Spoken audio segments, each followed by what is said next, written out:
everyone, and welcome to episode 16 of the Friday Nightmares podcast. On tonight's episode, we will be discussing relationships in horror, and also known as Scott's got some stories to tell and people to call out. Uh, but I am your host, Smoke Show Crawford, recording from Swartz Creek, Michigan, and with me, as always, is my lovely host, Heather Powell, coming to you from Waterdown, Ontario, Canada. Yes, I said Waterdown because it's a sub-community of Hamilton, and I didn't say Hamilton this time. And yeah, Scott's done with asking for the manager, and he's just making his world known about dating. I think I might have some stories too, as well, but not. I feel like it's harder for men. It's not so hard for Pound and Powell.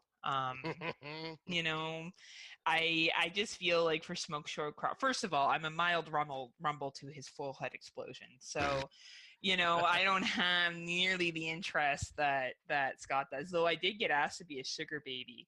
You sure did. By a gentleman, which I don't know. I'm more like a sugar toddler. Like, I don't get how old this dude thinks I am. And like, man, I'd be expecting mortgage payments, pay my part of their fucking property taxes, like, Kate Spade purses and like dinners out ain't gonna cut it, dude. You're gonna be forking out the dough at this age. But right. we did this topic because of Scott.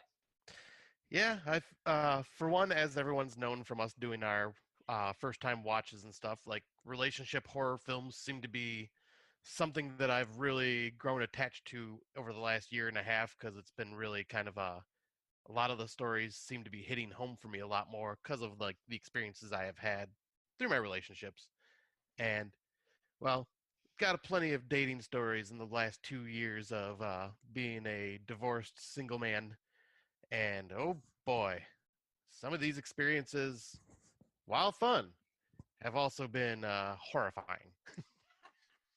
You know what I think it is, and we made a joke of it on our last episode, is that online dating truly is a cesspool. I feel as though people present that they're interested in people, and everyone's into these very, very emotionally drawn out, I don't want to say games, but I guess it's the best word to come up with it, is that they're unable of making a commitment to meet and very disrespectful of people's time and consideration. Oh, yeah. And I just find that really appalling. Like, I've been in a fair amount of relationships, and any dude that's ever bought me a drink at a bar, I've had a conversation with, I've given out my number, my real number, and guys haven't called me, and that's fine. I have had a guy call me, and I've gone out with them. Like I don't know. And if I'm no longer interested in somebody, I give them the healthiest, honest truth I can. Like, I once broke up with a dude that was too short, for me, for my likings. I do like really tall men, but I didn't tell him that. I didn't say you're too short. I just said, I'm not feeling this. I don't think we have a lot in common. And I owned it, and I was polite as I could be. I didn't want to fucking drag him out and ghost him. But this whole ghosting thing and some of the shit you've experienced is just so immature. Yeah. There's been some ridiculous things that has happened. Like, some of it, I'm like, okay, that's part of the dating life. But then some of it's just like, why do you even try? Why are you even on these sites? Like, you're just wasting people's time. Well, and I think it's emotional manipulation in some cases. I think, and women tend to do it a lot more than men, which is why I think guys are always surprised, and I'm not trying to brag about myself or anything here, but I'm pretty straight to the point. Like, if I'm feeling you, I'm going to fucking tell you. If I'm not feeling you, I'm going to be nice about it. Tell you in a way that comes out nicely. Well, I'll say, in the year that I've known you, like, you are just straight up fucking honest.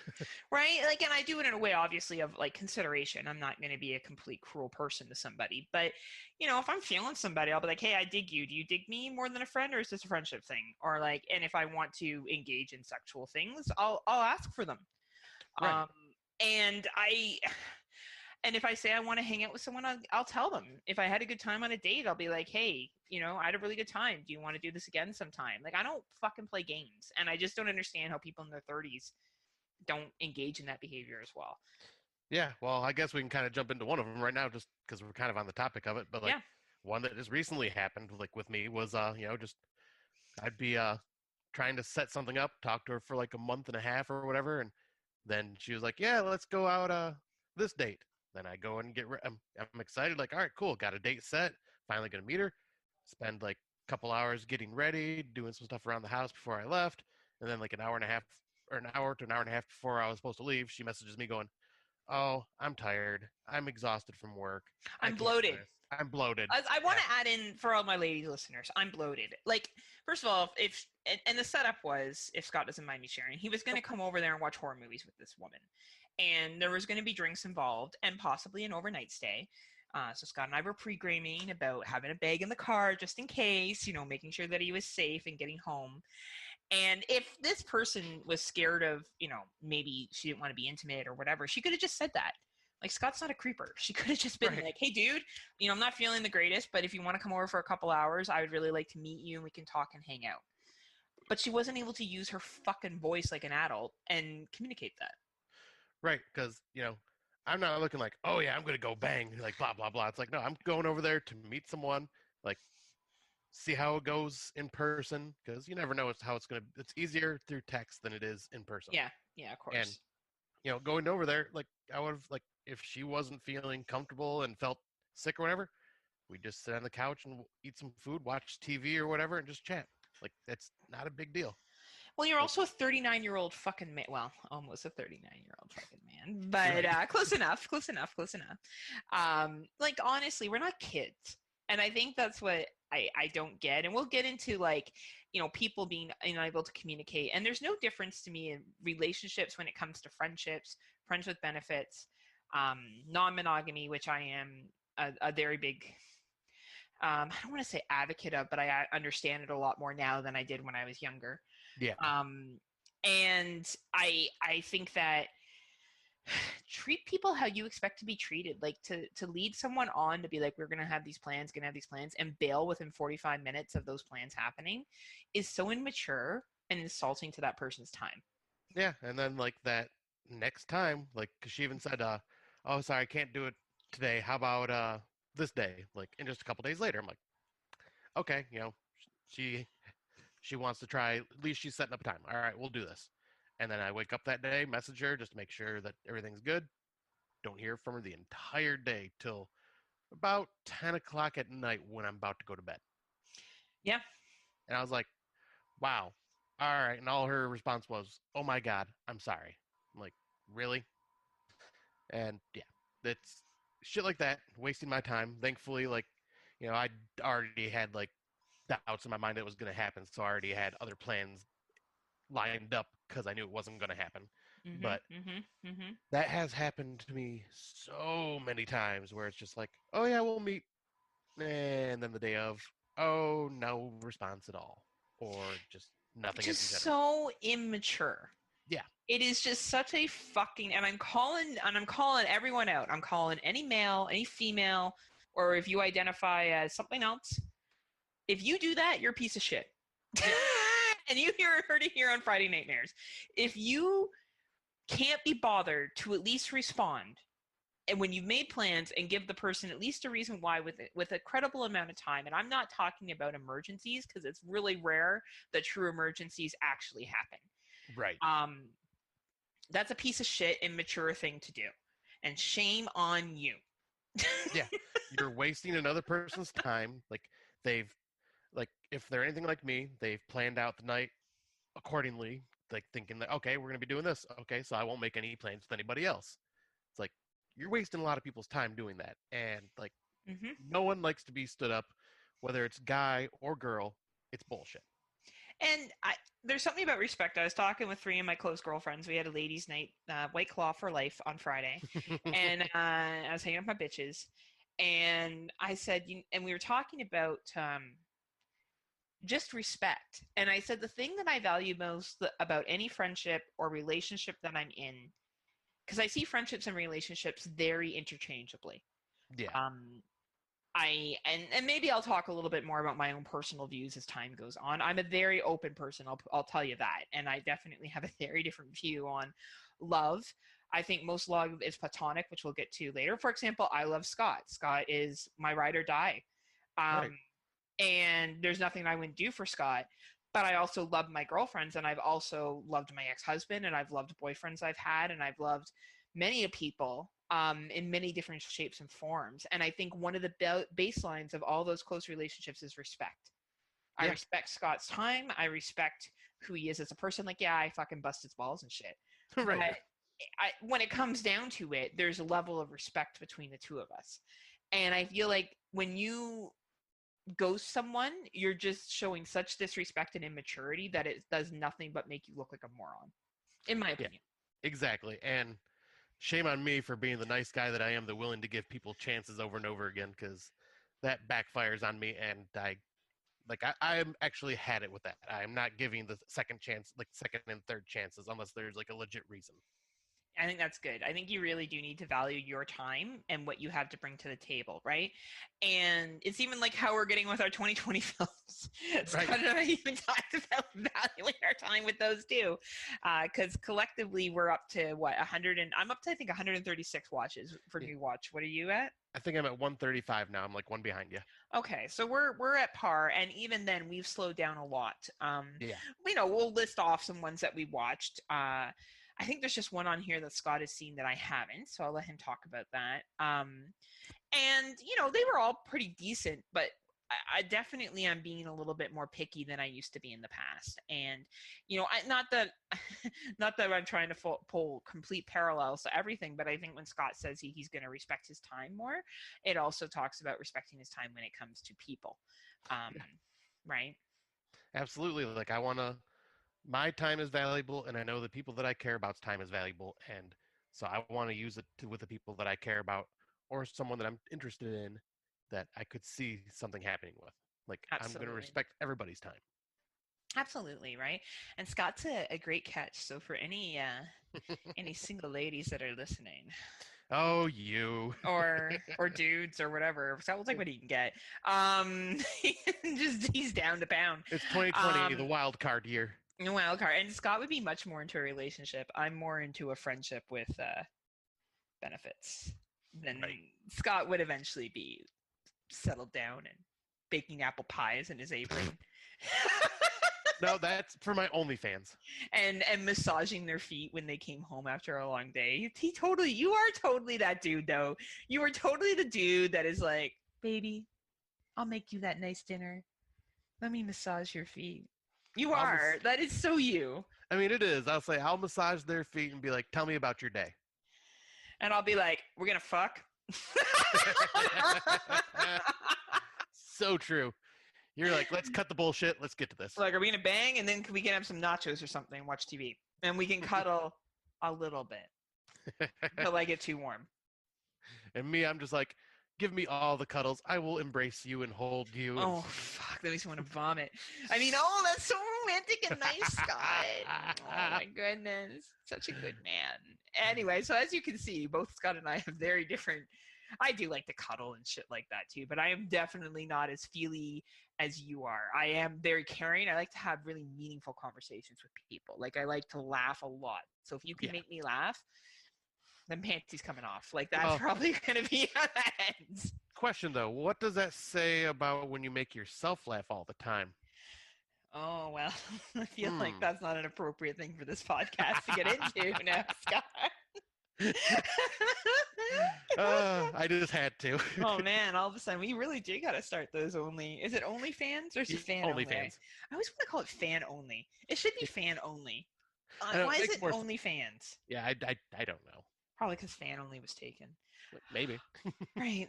Yeah, I guess we could just, since we're kind of jumping around a little bit, I guess we could just jump right into our 2020 watches. Do you have the list that you could pull up for both of us? Oh, I didn't share it with Scott. Scott doesn't need to see it. I thought you had it. Sorry, I thought you could see it. Now can you see it? Not yet. There it is. Oh. See, we are prepared on the Friday Nightmares. Well, I just was all like, usually you look at it on your phone. Not that anyone needs to know about this background shit, but anyway. Yeah, we'll see if this stays in the episode or not. We'll see. Scott will keep it in. Sometimes you just need to know that the human side of Friday Nightmares. So it's so true. Should I start? Because this was a Canadian film. Yeah, why not? Why don't I start this bad boy out? So I watched and Scott watched. Scott's watched at a different time. You've seen it, right? Yeah, because this is the only one that you weren't able to watch originally because it wasn't Right. on Shudder. Right. And then I watched on a good friend's Plex. Our good friend's The Plex that the we mystery friend, we have two. Actually, we have two Plex now. right? We're special. Oh, shit's getting real.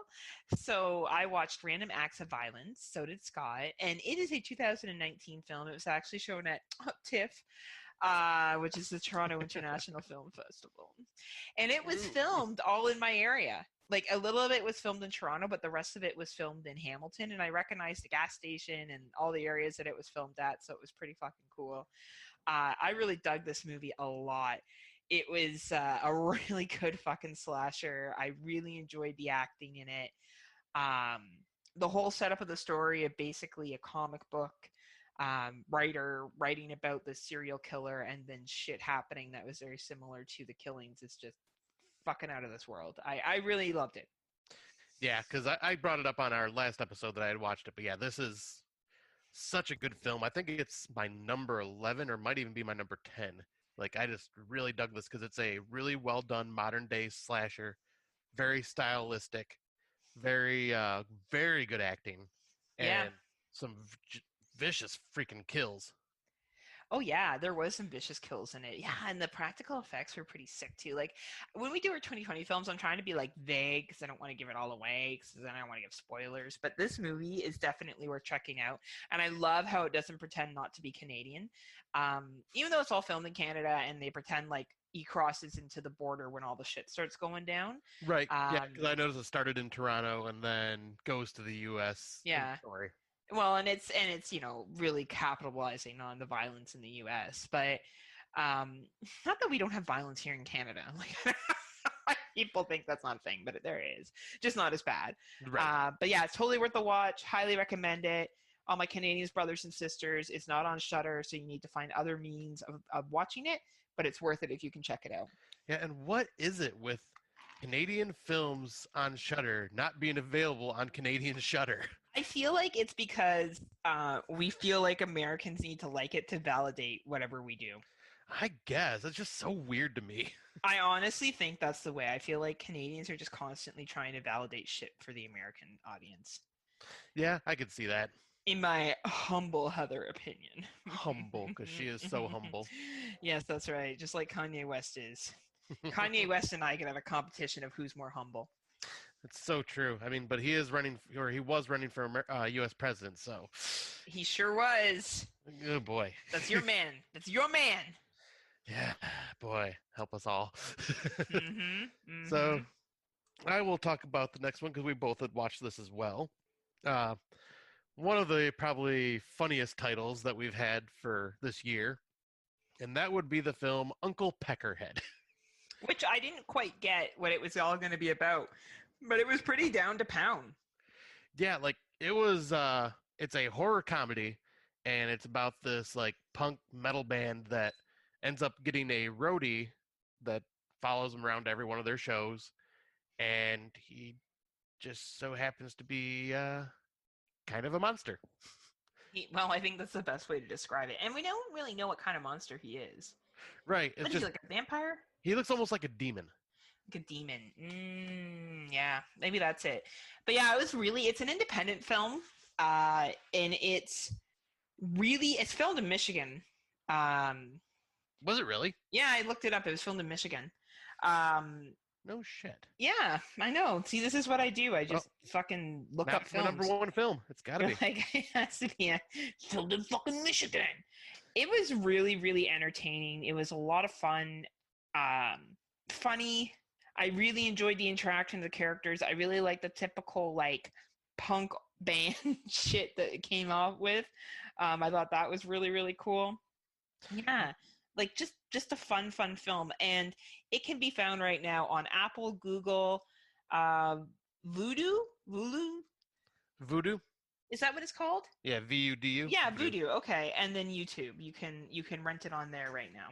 And yeah, I highly recommend this because this movie was funny as hell, and once again, really gory with some awesome practical effects. Yeah, it was sick. Check it out. Good if you like funny you gotta like statistical, not statistic. It's not a satire. You would have to just like, I don't know. You have to have a sense of humor. So I'm surprised Scott liked it. But if you have a sense of humor and you like shit like Shaun of the Dead, is that fair to say you'll probably like this one, Scotty?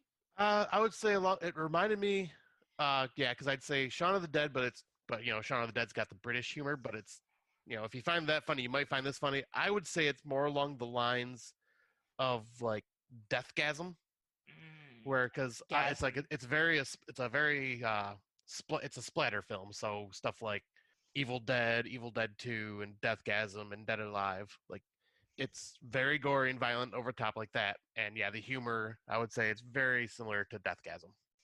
Awesome. I've not seen Deathgasm yet. Oh, you need to. That movie is so freaking good. Well, I do like things that end with asm. Well, So, and it kind of goes along with this movie too, because it's about a black metal band, but they end up summoning demons. nice. I know. Well, I'm all about the demons too.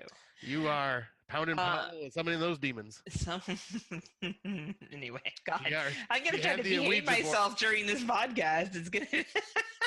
Well, I was gonna say, and I mean, it's already proven that she's harassed me over the last year or so about wanting to explore abandoned places and this and that. Oh, And fuck. then lo and behold, here's a picture of Miss Powell hanging out with some friends who are holding an Ouija board. In all fairness, I was not holding the Ouija board. You were just possessed by the demon they summoned. I know. Probably. I don't know. We summoned it at 3:00 in the afternoon in a fucking gymnasium. Sounds like a fucking horror film. Here we go. There's an idea for a horror film, Canadian wise. Right. You know what was horror? Those fucking bangs that I had. That was even... That was styling. God, I wish some demon had come and removed those fucking bangs off of my head. Fuck, it looks bad. So the next movie is Scott's #1 pick of the year. He's really, really excited about it. He actually loves it so much he can't wait to order the director's cut and then drive around and have everybody who ever worked on it signed. No matter what role they had, they could have been getting coffee, and he just loves this film so much he wants the signatures. It's open 24 hours. So Scott, what was it really about this film that you loved that has made you want the director's cut? Oh, the fact that it's a stupid movie. Oh my God. This movie did not know what it wanted to fucking be. It felt like it had four or five writers that all were on freaking Ritalin, trying to like just go, ooh, this idea would be cool. Oh, this idea would be cool. And then they forget to cut out like, hey, maybe we should only have one idea. If they were on Ritalin, they could have focused better. They were all on fucking blow. That's there we go. Yeah. Oh my God. Like, because it's pretty much about this girl that was dating a serial killer, and he ends up getting locked away, and she goes away to prison because he was forcing her to watch him kill people. And she gets out and starts work at a gas station that's open 24 hours, kind of like gas station convenience. Very rundown, something you would see like in the backwoods part of the U.S. Just kind of very Canada too. You would see that up in Muskoka country and Cottage. Okay, yeah, I'm just going by what I know for sure. Yeah, for sure. It would be up near us too.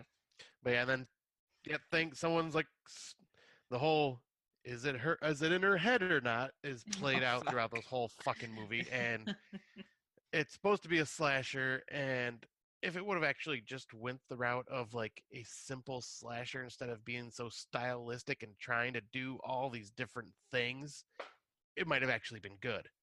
But no, it had to do this and do this. Like, I'm not even going to say because I don't want to spoil it, because I know a lot of people do like this film, so I'm going to still recommend it because, obviously my taste is different than some, but this movie just pissed me right off. Yeah, I can't say I hated it as much as Scott did, but I definitely didn't. I found it boring. I think there was some excellent practical effects. I will give the movie that.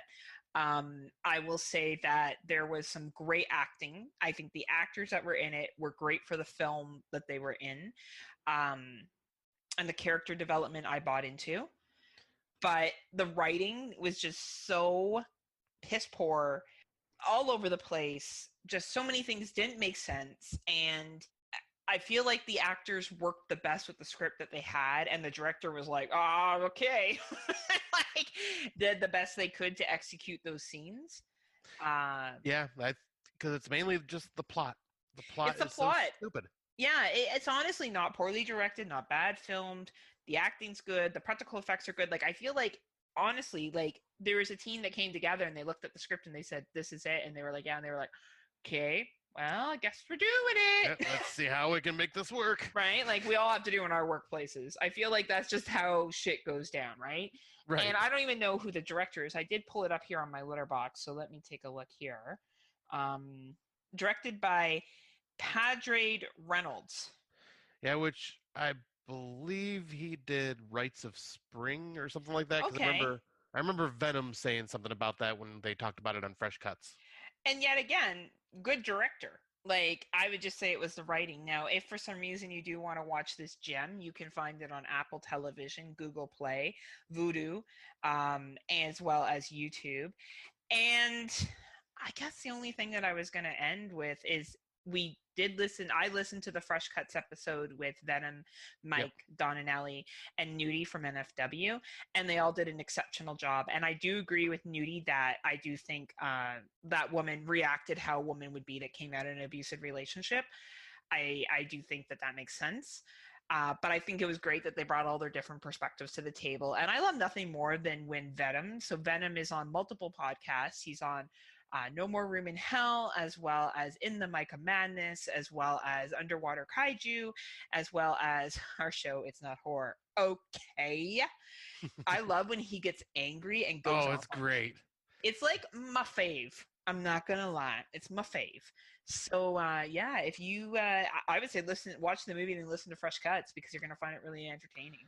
Yep, because that's what I ended up doing, and yeah, all of them did a fantastic job, and yep, just like you, I agree with Nudie because I feel they had the right characters, and they were portraying the characters, and they did a great job and represented someone that went through that type of abuse. Hmm. And it's just that fucking plot. Like, Yeah, it was the writing. The writing was just so shit, and it was just so fucking disjointed. and Um, nothing makes me angrier than a movie that like has such what is the word I'm trying to think of, but like is made so well and it looks just so good and like everything is coming together, and nothing makes me more angry than like the story that just isn't there and doesn't know where to go. yeah, like if the story had been there, it would have made a world of difference. I agree with you 100%. Yeah, because it was just Yeah. so frustrating. So yeah, I guess we can just kind of jump on to the next one, which yeah, we both ended up watching this as well. This one ended up being released on Shudder. It was originally a 2019 film, I believe, that came out in a couple festivals, but Yeah. like this is like the widest release Yeah. so far. And that movie is The Shed, which is about this kid that is a teenager that finds a monster hiding in his tool shed in his backyard. And it sounds very juvenile when we explain it, but I actually really enjoyed this movie. I did have some issues with the there's a lot of dream sequences. Yes, yes, there is. And I don't have the beef with dream sequences that our podcasting brother in arms Venom does, but even in this one I was like, all right guys, like I fucking get it. It's a goddamn dream sequence. But it's, the acting's pretty good. The special effects are pretty decent. There's some scenes that really stand out in acting and others that don't, are kind of painful to sit through. But overall, I did enjoy the concept of it. It's a 98-minute runtime, so it's perfect. I didn't feel like it was too long. I didn't feel like it was too short. And this bad boy can be found on Amazon, Google, YouTube, and Shudder. Yep, and yeah, I'm right there with you. I think it's pretty dang good. It was a very entertaining watch because I went in with low expectations because a lot of people I heard just didn't care for it. So I was just like, all right, well, I'll just throw it on to see if it's any good. And I I enjoyed it, especially like you were saying, the performances, especially from all the main teenagers that are in this. They all do a fantastic job. And it's not 25 material, but it's not a bad movie. No, it's Like, like it it's a good really entertaining isn't. watch. I think I would have given it a 7, 6.5, probably a 7. Yeah, I that's would what I have to gave it. do a rewatch to see if we gave it the same. Yeah, for once. It's been a Wow. while. Yeah, it was good. Like it was entertaining. Like if I wanted to get somebody into maybe horror films, I would say it's a great entry horror film. Yeah, that's actually a very good way of looking at it. Yep, You know, very. it's not too scary, but it's suspenseful enough that Yeah, it's beyond like the teen high school like teen horror movies. It moves more into like a moving into more serious horror. right. More like a more modern day monster movie. Yeah, yeah. Yeah, I think that's a great way of putting it because yeah, it is a good one to introduce people to. Right? Because sometimes you just need to pop those cherries. Exactly, and I love popping those cherries. Pop, pop, pop, pop, pop. That's the sound Scott makes when it's happening. Yeah, pop, pop, pop, pop, pop, pop. Like popcorn, baby. Pop, pop, pop. And when you stop hearing the popcorn, better be careful. I'm burning up. Oh my god, you're so fucking that's so funny. All right, is it my turn or your turn? It's your turn. Is it? Okay. Yeah. So the next movie we watched, and we watched this one kind of just on a whim, was Centigrade, and we actually did watch this one at the same time together. And it's based on thrilling true events, which I could yet again not find any proof of, but Right. it basically starts off with a young couple traveling to the Arctic mountains of Norway. After pulling over driving during a snowstorm, they wake up trapped in their SUV, buried underneath in layers of snow and ice. If you've seen Open Water, you've seen Centigrade. Only snow. The end. Fair enough. And as everyone knows here, I have not seen Open Water right, yet. So. and I don't know if I could give the acting in this was extremely well done. I definitely felt a lot of anxiety. It was hard for me to watch at times, to be honest. There's just there's multiple events that occur in this that I was kind of like, if this is truly based on a true story, I think they've really exaggerated things. And there was just other things that happened that just made me really sad. And I found it difficult to watch. My heavy emotions were definitely coming out during some of the scenes. So yeah, because this was a very depressing film. it was really depressing, actually. Yeah, and this is once again one of those films that could have fit in our survival episode that we did. It's right up there with all the level of those films because yeah, this would have been a situation if this truly happened. This would freaking suck. Yeah, and it's 90 minutes. Sorry, it's 89 minutes in length. Definitely, I consider it horror because there's some fucking horrible things that happen in it, and there's that fear of freezing to death, claustrophobia, so many things that come out with it. I think unless you really like survival films, like if you really liked Open Water, the first one, then you'll enjoy this. If Open Water bothered you, I would suggest skipping this one. Yeah, I'll say I could see that because yeah, because you and I both dig like the survival horror. That's why we did that topic in the first place. And yeah, I enjoyed this one. Like, well, I shouldn't say enjoyed isn't the right. Well, you were entertained by the movie. That's a fair statement to make. Right, but yeah, it was just a heavy hitting film, but it definitely was worth the watch. Like, I think I gave it like a 7.5, maybe an 8 out of 10. Like, it was just a really well done film. Absolutely. Yeah, it's well done. I didn't give it that high, but it's not a bad movie. I just would say to people, like, it's a bummer. Like, it's a bummer. So but the acting in it is really good. And if stories like that don't bother you, then, and I'm not saying anything like, oh, it didn't bother Scott. So like, it just got to me. There was just, and I think also being a female, there was just some shit that happened that I was like, was just hard for me. But it's a good movie. The acting is good, as he said. Yeah. And where could this one be found? Hold on. I pulled it up. So in case anyone feels like being depressed, they can watch it nowhere because I have no list here, but I'm going to assume that it's on Google Play. You can probably find it from YouTube. Or it could be a screener that we watched on a good friend's Plex, but they haven't listed here on Letterboxd where you can watch it yet. So maybe just keep an open mind or open eye for it in YouTube or Amazon or Google Play. All right. Well, then the next one that we'll talk about then is The Pale Door.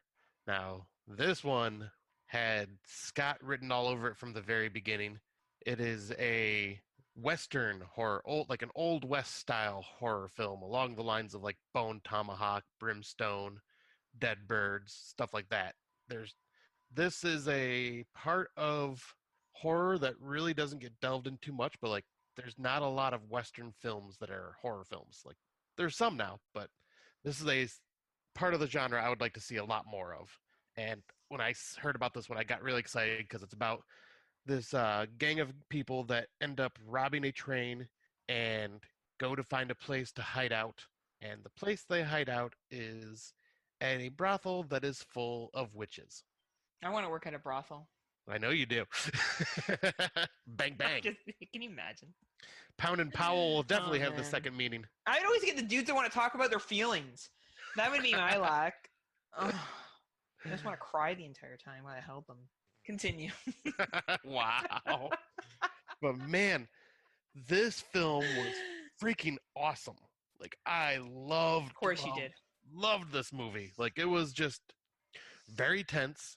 Great, really great performances from everybody. Like the acting was amazing. The set designs for making this the Old West, really well done. They even used a lot of the language from that time, like Pinkertons instead of cops and stuff like that. And some of the deaths are hard hitting and horrific, and the designs of these witches are very creepy and very monstrous, and amazing score to it as well. Like this is in my top 5. Really? Yeah. You know, I'm glad to see that we're going to have 2 opposing lists. One that's really good, which will be mine. I'm just kidding. I know I'm actually excited to hear that because it was nowhere near mine, like top 10. But it's not because it wasn't a good film. It just wasn't my jam. Right. Which just didn't hit you the way it hit me. Well, you know, it wasn't a social political movie about horror. And God knows I only like those fucking films. So, now if they had been protesting the brothel and fighting for women's rights, yeah, back in the Old West, that's not happening. Would have been right up there. No, I really enjoyed the special effects in this actually, and I thought the story was really good. The relationship between 2 main characters, and one of the things that one of the characters was hiding, I thought was very interesting, and then the outcome of that character made sense for, you know, what was currently happening in his life. Yeah. So it was really, really well done. And the ladies were also like sexy, and then they are not so sexy at times. So it's really like, it's cool. And I will have to say, I was impressed that they didn't just show a lot of pointless nudity, because this would have been one of those films where they could have just gotten away with just showing all sorts of nudity because they're in a brothel. And no, like I don't think there was any nudity, surprisingly. Well, and I think also at that time in the West, there was nudity. Like brothels, you kept that shit to the bedroom, and it would have been very discreet on how it began, right? Like men like a show.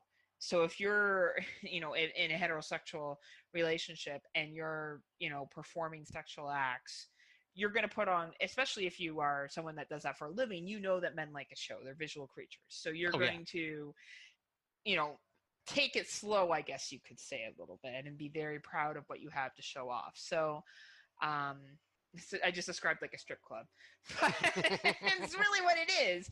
But yeah, no, the movie was very, very, very well done, and I really, really enjoyed it. Yeah, I definitely am looking forward to doing a rewatch for this towards the end of the year, just to kind of see exactly where it'll land in my top 10. But yeah, right now it is my number 5. Awesome. Pill Door is available on YouTube, Vudu, and Google Play for rent, if anyone is interested. So the next one is The Owners, which skyrocketed to my number 2 on my list, which is shocking. And get this, people, it's not political. No, it's a talk about the real horrors of society, so I can't get on my fucking high horse about it. So this movie is, I believe, a Scottish film. They sound like they're Scottish. I think this is English. I think you're wrong. Because it has Maisie Williams in it, who is an English actress.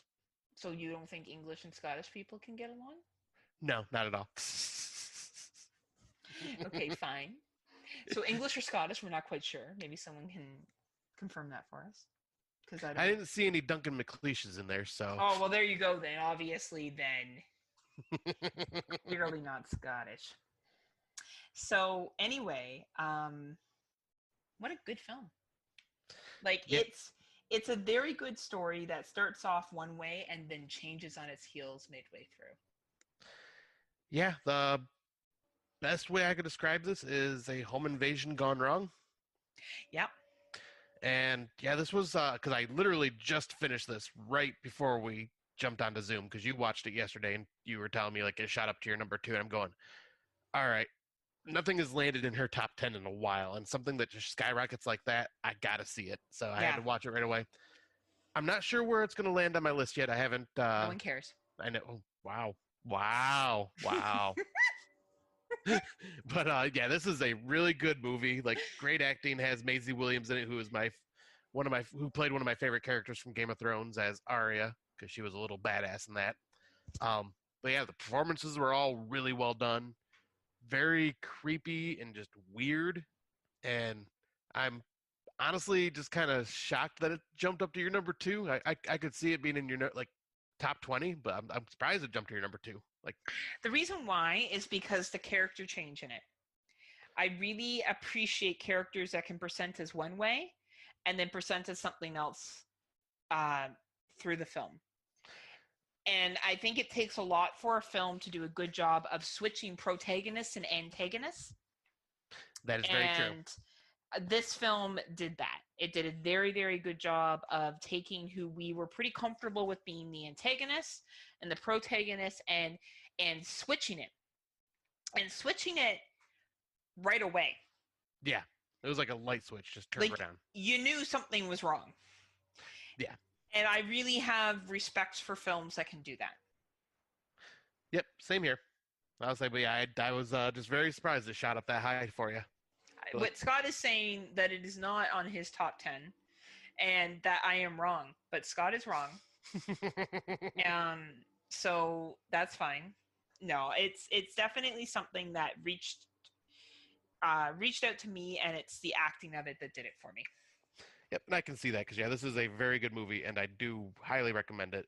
Like, I could see a lot of people really digging this film. And if you have good taste like me, it will be in your top 10. If you have bad taste like Scott, it will not be. well, I don't even know where it is on my list yet. Jeez, I gotta sit with it still. Ugh, that's annoying. And where to watch? Well, it's not even listed yet here either. So I'm going to go with Apple Store, Google Play, the usual suspects, and possibly Amazon. All right. And then the next one is one I'm just going to briefly talk about because you had the experience to see it in a theater last year, a couple weeks back. Yeah, last year. Yeah, last year. That's not the last time you were in a theater, Scott. Right, that's true. Well, I ended up seeing Unhinged because I found out it was playing at our local drive-in, which really had not had any new movies like this entire time Corona's been going on. So I hadn't gotten a chance to get out there and go see anything because it was nothing I wanted to watch. Well, this came out and it opened. It was a double bill with the weirdest combination of movies. Now, what was it with again? It was Unhinged with Bill and Ted Face the Music. Very odd. But yeah, Unhinged was just action-packed thrill ride from the very freaking beginning and just punches you in the face and doesn't stop till the very end. It's just, man, it was like pedal to the metal, literally, with the whole road chasing and just, yeah, hardcore adrenaline action with horror elements, which It's sick. Yeah, there are some pretty awesome kills, and freaking what's his face Russell Crowe does an amazing job as the antagonist. Like he's just a super threat. Oh man, he's a complete asshole in it. Oh, he literally is. It's Yeah. wow. But yeah, I just had to briefly mention that one, saying it was really good movie. Enjoyed the hell out of it. Bill and Ted Face the Music. I'll bring that. I got what I expected from the trailer. Let's just say that it wasn't. It didn't hit home for me and get me all excited like some of our friends that are really into it are. Like for me, no. It was just okay. Yeah, it was there. That's fair. That's fair. Yeah. Though I will say that Keanu Reeves and Alex Winter definitely reprised their roles like amazingly well after being away from him for so long. Like Awesome. they were back to being Bill and Ted, which was great. That's Um, awesome. and then yeah, the other film, I will bring this one up briefly because well, Scott has finally gotten back into writing for pop horror again after quite a while, a long break. Well, there's also a bigger announcement, but we can save that to Out of the Dark. Oh yes, yes we can. Yeah. Yeah. But the movie that I ended up getting a screener for, which my review will be out probably before this episode airs. Well, it will be out before this episode airs. That movie is called Evil Under the Skin. The skin. Let me just, the reason I put this one on the list is I just want to give a forewarning to everyone. Don't waste your money. Oh, I can't believe I'm going to say this. It is the worst film I've seen this year. Which is beating like the Ouija Shark and Pigster. Yeah, The Pigster, which has been my worst film the entire year, and this topped it. And the acting is dreadfully painful. Like, they got some fairly well-known actors. Like, I think her name was Helen Udy, which she was in My Bloody Valentine and something, some other film that was like in the horror genre, like from the 80s. And I'm going, oh, that's cool. Oh, she must, no, don't give her lines. It was that bad, huh? It was god awful painful. So let me just kind of go on a rant here, but let's say the acting between the mother and daughter, unbelievable as shit. No mother and daughter would act that way unless you're watching a fucking porn. I thought I was at first because you were getting hopeful.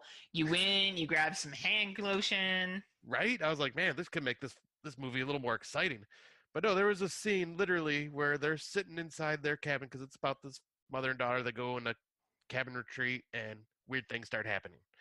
And the first night they're there, they're sitting inside because it's raining or whatever, and the mother is making something for dinner, and the daughter walks out in underwear and completely open bathrobe, breasts hanging out, and just sitting there talking to her mom and just blah blah blah blah blah blah blah, like, and taking shots and just partying it up, and then her mother just there chatting with her too. And then I'm just like, what mother would just sit there and allow this to happen and just be like, oh yeah, my daughter's just topless hanging out with me. We're doing some shots. It's like, what the fuck? And oh, are you sure you weren't watching Pornhub?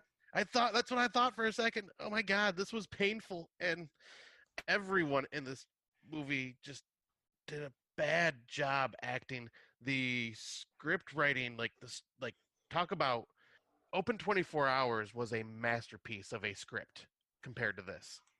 Like, I actually would watch Open 24 Hours and be like, here's a Golden Globe nomination for how good the story is. Because this movie, I get to the end of the movie and I'm still going, what the fuck did I just watch? What was the point of this movie? What was the story? What's happening? Like, it made no fucking sense. It was just awful, awful, awful. That's a really bad sign when it's that bad. Yeah, I'm actually having the hardest time right now writing the review because I'm trying to find some positives in this just to, like, say it nicely and give critical stuff, but I can't think of anything nice to say. Well, sometimes you can't. Yeah, because, like, I could have, like, a lot of the times before, I'd always use the excuse of, oh, this was shot really well and looked like cool settings and everything. It was shot and almost looked like it was someone put a sepia tone filter over top of it. It's like, why? Why? Oh, it was dreadfully bad. Like, so Scotty is saying avoid at all cost. Yes, gouge your eyes out instead with a spoon. And then eat it. It'd be less painful. It's amazing. I love it. Well, that on that cheery note, that ends off our 2020 films. So definitely we talked about some wins. I would say probably the best ones were The Random Act of Violence, Uncle Peckerhead, and The Owners, and The Pale Door, I would say. And Hitch isn't bad either, but I would say those four are the top ones.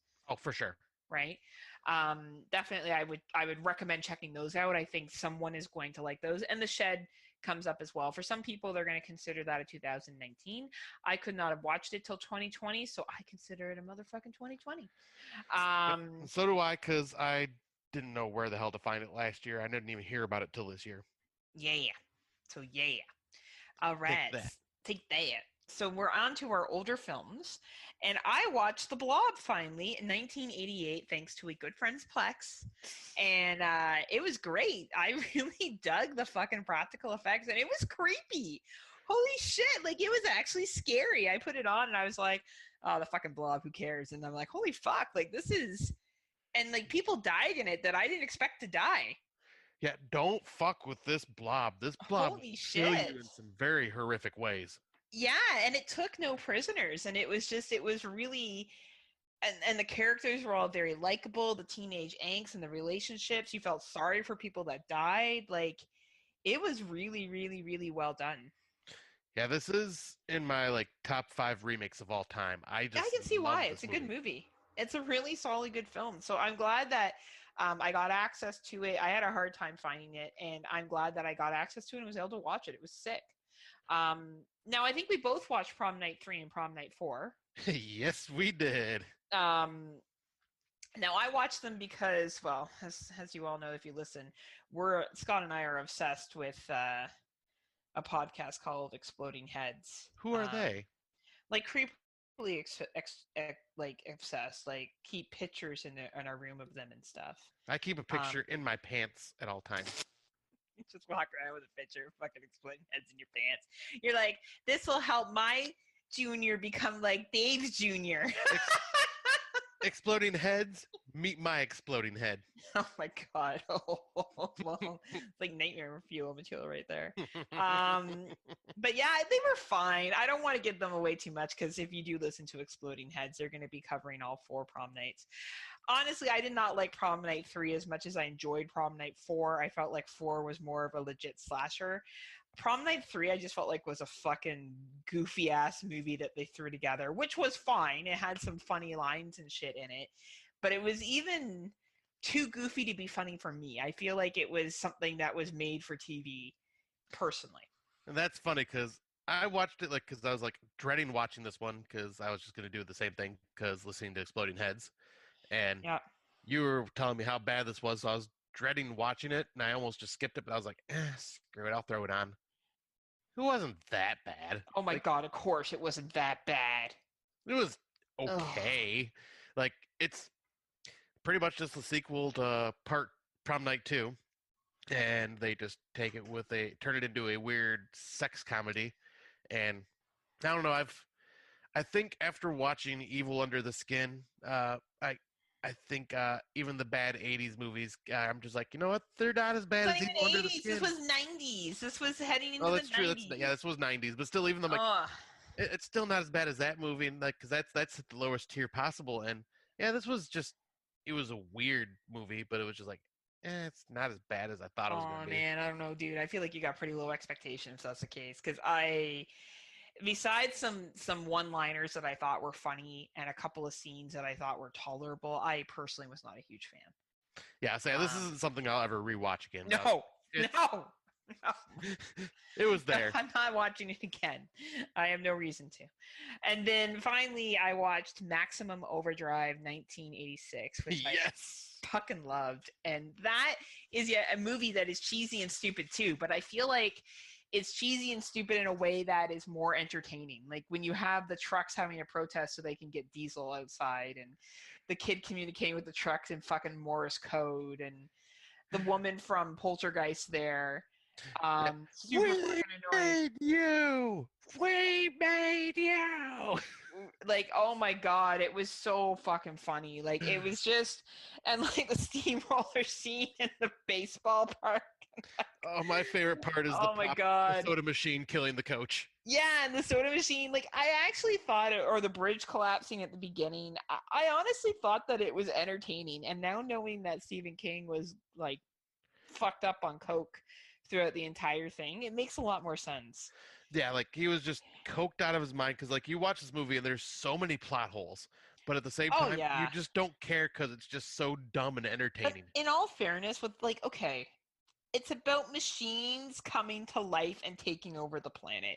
Do you really sit back and go, man, I really hope the plot here really follows Well, some no, kind of fucking structure? the Like, come plot on. hole is you have every machine coming back to life or coming to life on their own, except for when it's convenient, like the couple driving their car and a couple other times where people are using machines and they're working fine, but then the other vehicles are all going crazy But and on it depended on the vehicle. If the vehicle felt that it was being appreciated, the... then it That's a good didn't way of looking turn. at it.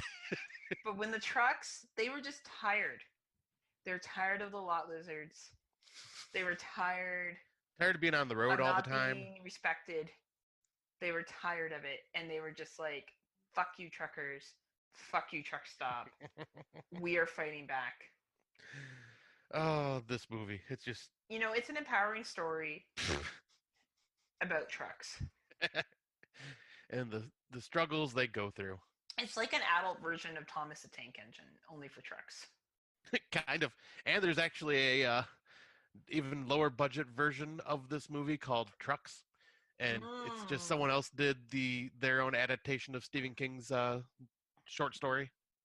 That sounds amazing. I actually really enjoyed Maximum Overdrive. I will watch this again for a commentary and laugh my ass off because Oh, I really, really enjoyed it. I thought it this was is really funny. it's just such a dumb, fun, entertaining movie. Like I watched it and was scared of it when I was a little kid, mainly because of the noise that the trucks made, the chomp, chomp, chomp, chomp, whenever they got close to Oh people. yeah, it's great. The music and it's great. Or like the chick with Emilio, you make you make love like a hero. Yeah. There was fuck, that's funny. I could never pull off saying that line to a dude. I wouldn't be able to say it with a fucking straight face. I'd be like, I know you could not say anything like that because no, that for I one can't it'd even. be romantic. I'd For be like, another, this is the dumbest shit I've ever heard. Who fucking says this is funny? First of all, I don't like to use making love. Making love is something dudes do while I fuck them. That's not how that goes down. and a little bit more of Heather comes out. Yeah, like everyone's surprised, right? But no, I really love that movie. I thought it was awesome. And then you got some older ones to talk about, my friend. Well, you and I both have this one to talk about, Oh yeah, Lake like Mungo, Mungo. which yeah, this one I think had a bigger impact on you. Like it was, I really liked it and it creeped me out. Oh, it was But creepy. It was one of the best mockumentaries I've ever seen. yeah, and you watched it and were like just praising it. And I'm like, okay, I finally got to see this, and I had no idea this was a mockumentary. Like I thought it was just gonna be like a typical found footage Yep. ghost horror film.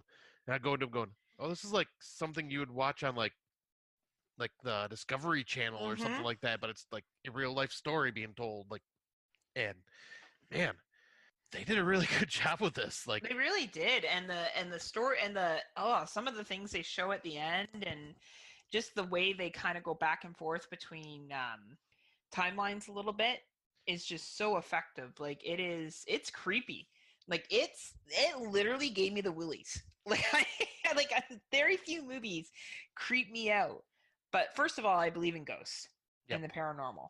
Um, so already you have me there, and just the acting in this, the way it was filmed, the way the plot developed, the way everything was delivered, it was incredible. It was a great film. Like I'm sad that I missed this one, but I'm glad I finally got a chance to check it out.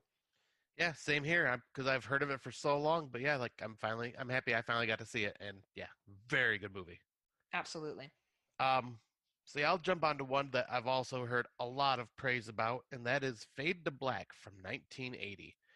I've heard about this one on like slasher films and other uh, just horror movies in general talking about this one, and it's basically about a kid who is obsessed with cinema to the point that he is a lonely, sad guy that like all he does is he watches movies over and over and over again, like memorizes lines, remembers quotes, um, and like literally is obsessed with these films. And he ends up falling like head over and heels in love with this girl that he meets at a diner who reminds him of Marilyn Monroe.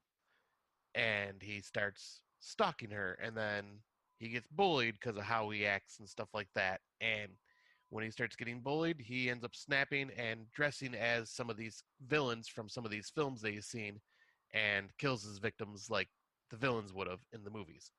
Like he dresses up as a gangster and shoots someone, and like starts speaking like the guy that's dressed as the gangster, and That's then kind of cool, actually. he dresses as the mummy and kills someone else, and he'll just dress himself up and go on this killing spree of people that just hurt him and picked on him. And Mm. it's a sad movie because it's just like, someone that just became obsessed with film that's a lonely dork just gets pushed too far. And And that's what happens when you bully people. Maybe people just shouldn't bully people. right? You know? And yeah, it's like a really, really good movie. I did not expect it to be like so just impactful like it was on me. I'm just like, this really, like, I can relate to this a bit. Really? Yeah, like, I mean, we'll just being the obsessed cinema nerd that I am, and then like I was like picked on for some of the knowledge that I have for being like that, and I'm like sorry, Scott, that I pick on you for the knowledge that you have. it's okay. I won't kill you, Heather. Well, you know what, though? I kind of would deserve it if you did. Like, in all fairness, like, I don't think anyone would look back on these podcast episodes and be like, she didn't have it coming. Like, I don't think anybody would say that. No, if anything, I'll just kidnap you and lock you up and then force you to watch Gremlins 2 over and over and over again. As long as I can have snacks. I will give you let's see, kale chips. What the fuck is wrong with you? Just kill me. What is wrong with you? Go back to your fucking Fade to Black movie, nerd. Well, that was the end of Fade to Black. I was going to jump into the next It movie. sounds good. I want to check that out. 1980, you said? Yep, and that one is also on our good friends Plex. Our good friends Plex. And you can probably find it on YouTube. Yeah, probably on YouTube, and I probably might be playing on Prime somewhere, like might be Prime or Rent. Okay, cool deal. Cool deal. But then one that I checked out that was kind of in the category for this show. It was possibly going to go into our main topic, but it's called What Keeps You Alive from 2018. And this one was on US Netflix, and it's about a lesbian couple that has been together for about a year. They go to a cabin in the woods just kind of as a anniversary getaway. And then, well, I guess when you're in a relationship, you get kind of shocked when you find out that someone you love is not who they've been playing themselves out to be the entire time, and it ends up being a hunt for survival, or pretty much a hunt for survival in the middle of the wilderness. Wow. And very tense, emotional, like just balls to the wall. It's really freaking good. Well, if there's anything you and I like, it is Balls balls to the wall. to the walls. Yeah, to the window, to the To wall. the floor. Anyway. I'm not gonna go that far. I was like, you don't know it. You're so white. Please stop. I'll say, to the sweat drop down my balls. All these female crawl. Oh, for God's sakes. You hear that, ladies? Ah, skeet, skeet, motherfucker. Ah, skeet, skeet, goddamn. Oh, don't worry. I know a lot of the lyrics to that song. But that's how white I am. So white that he's like, I really needed this vacation. Oh, here we go again. Great, Scott. None of us need a vacation. Thank you for highlighting how much you needed this vacation. You're such a fucking smart ass. It's true. That's why I deserve to die. Like, seriously, people. If you know, in all fairness, Scott has a lot of hours of defense. This is why you deserve to be locked up and forced to eat kale chips watching Gremlins 2. You know what's more upsetting about that whole situation? Kale chips. I know. Like, that is not really Gremlins 2 that I'm kind of upset about. It's fucking, like, why couldn't you even give me something nicer than that? Well, you know? I'm punishing you. Fuck. I know how to hit you where it hurts. Yeah, like, what the fuck? Oh And what I'll do is I'll eat nachos in front of you, but not Oh, you motherfucker. Oh. Like, yum, yum, yum, yum, yum. Yummy in my tummy, Heather. Oh my God. Go with your next movie. I don't want to listen to your shit anymore. But yes, I just got to go back to What Keeps You Alive. No, you don't. You're done talking about it. You've lost your opportunity to continue. What keeps Heather alive? Eating yummy nachos and forcing her to eat kale chips. Not eating kale chips. Fucking kale chips. Anyway. But yeah, I recommend What Keeps You Alive. This movie is really well done, amazing. Performances are all fantastic, and it's very tense. It also stars the main female from that It Turns the Sands Red, that zombie movie where she was the exotic dancer being chased by the zombie in the Oh, cool. yeah, she's in that as well. And Nice. yeah, amazing movie. Go check this out. And then the last one I will bring up was, I believe, a made for TV style thriller type movie, but called Bad Match, which was out 2017. It is available on YouTube, is where I caught it for free. And it's pretty much about a guy that is a just kind of a piece of shit that will swipe right on all these women on dating apps until he connects with like someone that he's attracted to. He'll go out with them and he'll be a smooth talker and like know all the right things to say, take them home, bang them, or he'll go to their place, bang them, and then he'll pretty much fuck them and leave them, and then never call them back. Nothing again ever happens after that. And he like his friends will be like, "Why the hell do you do that?" He's like, "Well, she slept with me on a first date. I don't want to be with a woman like that." But he's going around just doing this like on purpose. Well, he ends up doing this to the wrong type of chick who becomes obsessed with him and won't leave him alone, calling him at his job, calling him on his phone, making excuses and saying like she's her, saying that she's the doctor or a nurse at a hospital, calling his work and saying his mother got in a car accident just to get him on the phone, and like pretty much just going, Wow. you get what you deserve on this one. And it was actually, for a made for TV movie, like pretty damn good. Where did you find it? It was free on YouTube. This sounds like something I would watch. Yeah, it's like, especially if you like, because I know you love some of those Netflix horror thriller style films, kind of like the Mm-hmm. one that we watched with Omar Epps in it recently. Yeah, it's predictable, but I still find them fun sometimes. Yeah, and this one kind of gives you a swerve too that you're just not expecting, and then like, I figured it out towards the end, but like at first I'm going, wait, this isn't starting to add up. But yeah, You really, I used your recommend big this. brain, and you were like, "I got this shit. I know how figured this shit's going out. on." That's Yeah. awesome.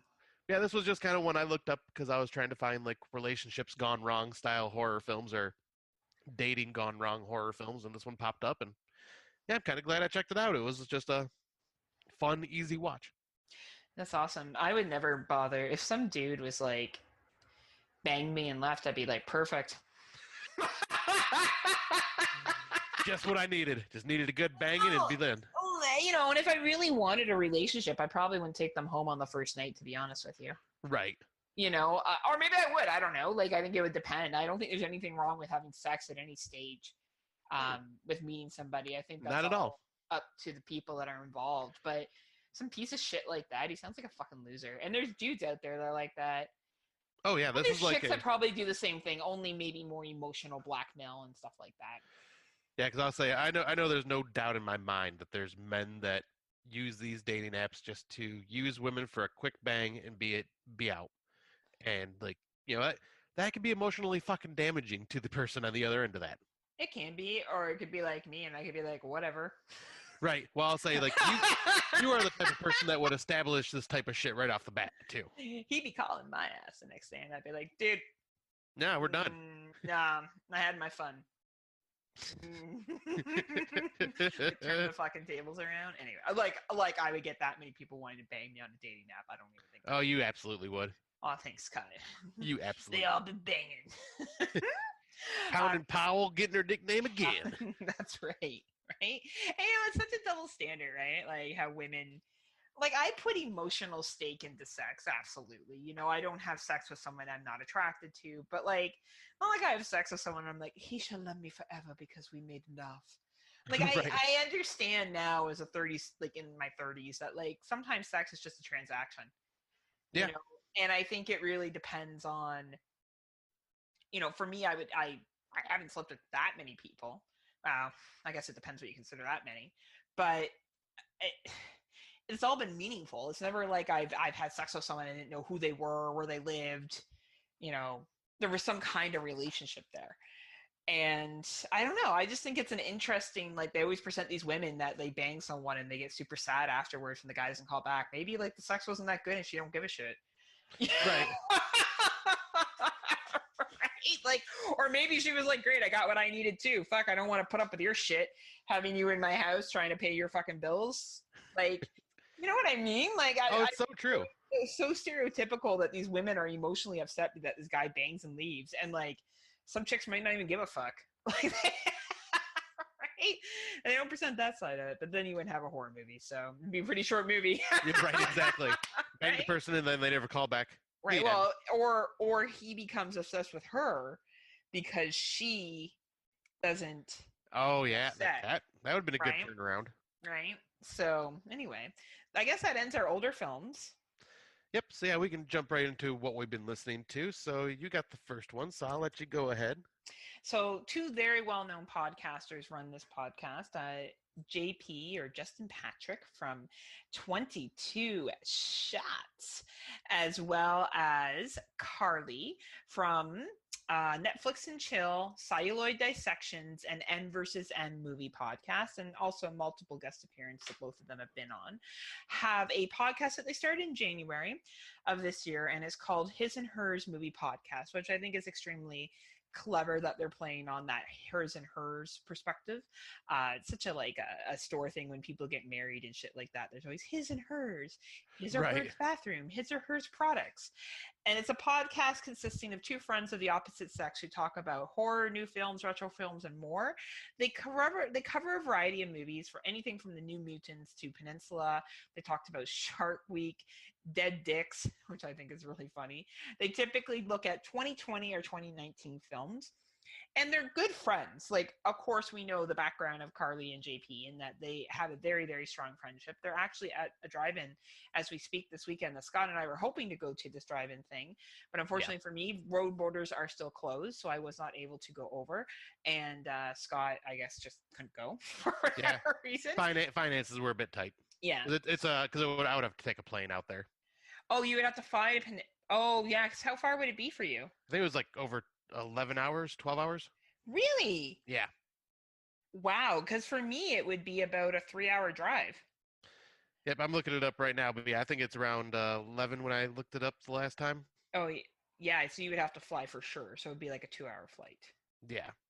And I would have to pick you up. And yeah, okay. Yeah, I get what you're putting down. So anyway, they were on Horrorphilia. They have switched over to the Dark Discussion Network. And I think they do a really good job of bringing each other's different perspectives. Like, JP has a lot of knowledge, and so does Carly. And I think they just come together really well. They sing a lot in some of their episodes. And Yes, they do. jokes. And I think that's awesome. They have the chemistry there. And I think if you're looking for another male-female podcast, which is entertaining to listen to and informative of what's currently going on in the 2020s and or recent in the last 2 years, check out His and Hers Movie Podcast.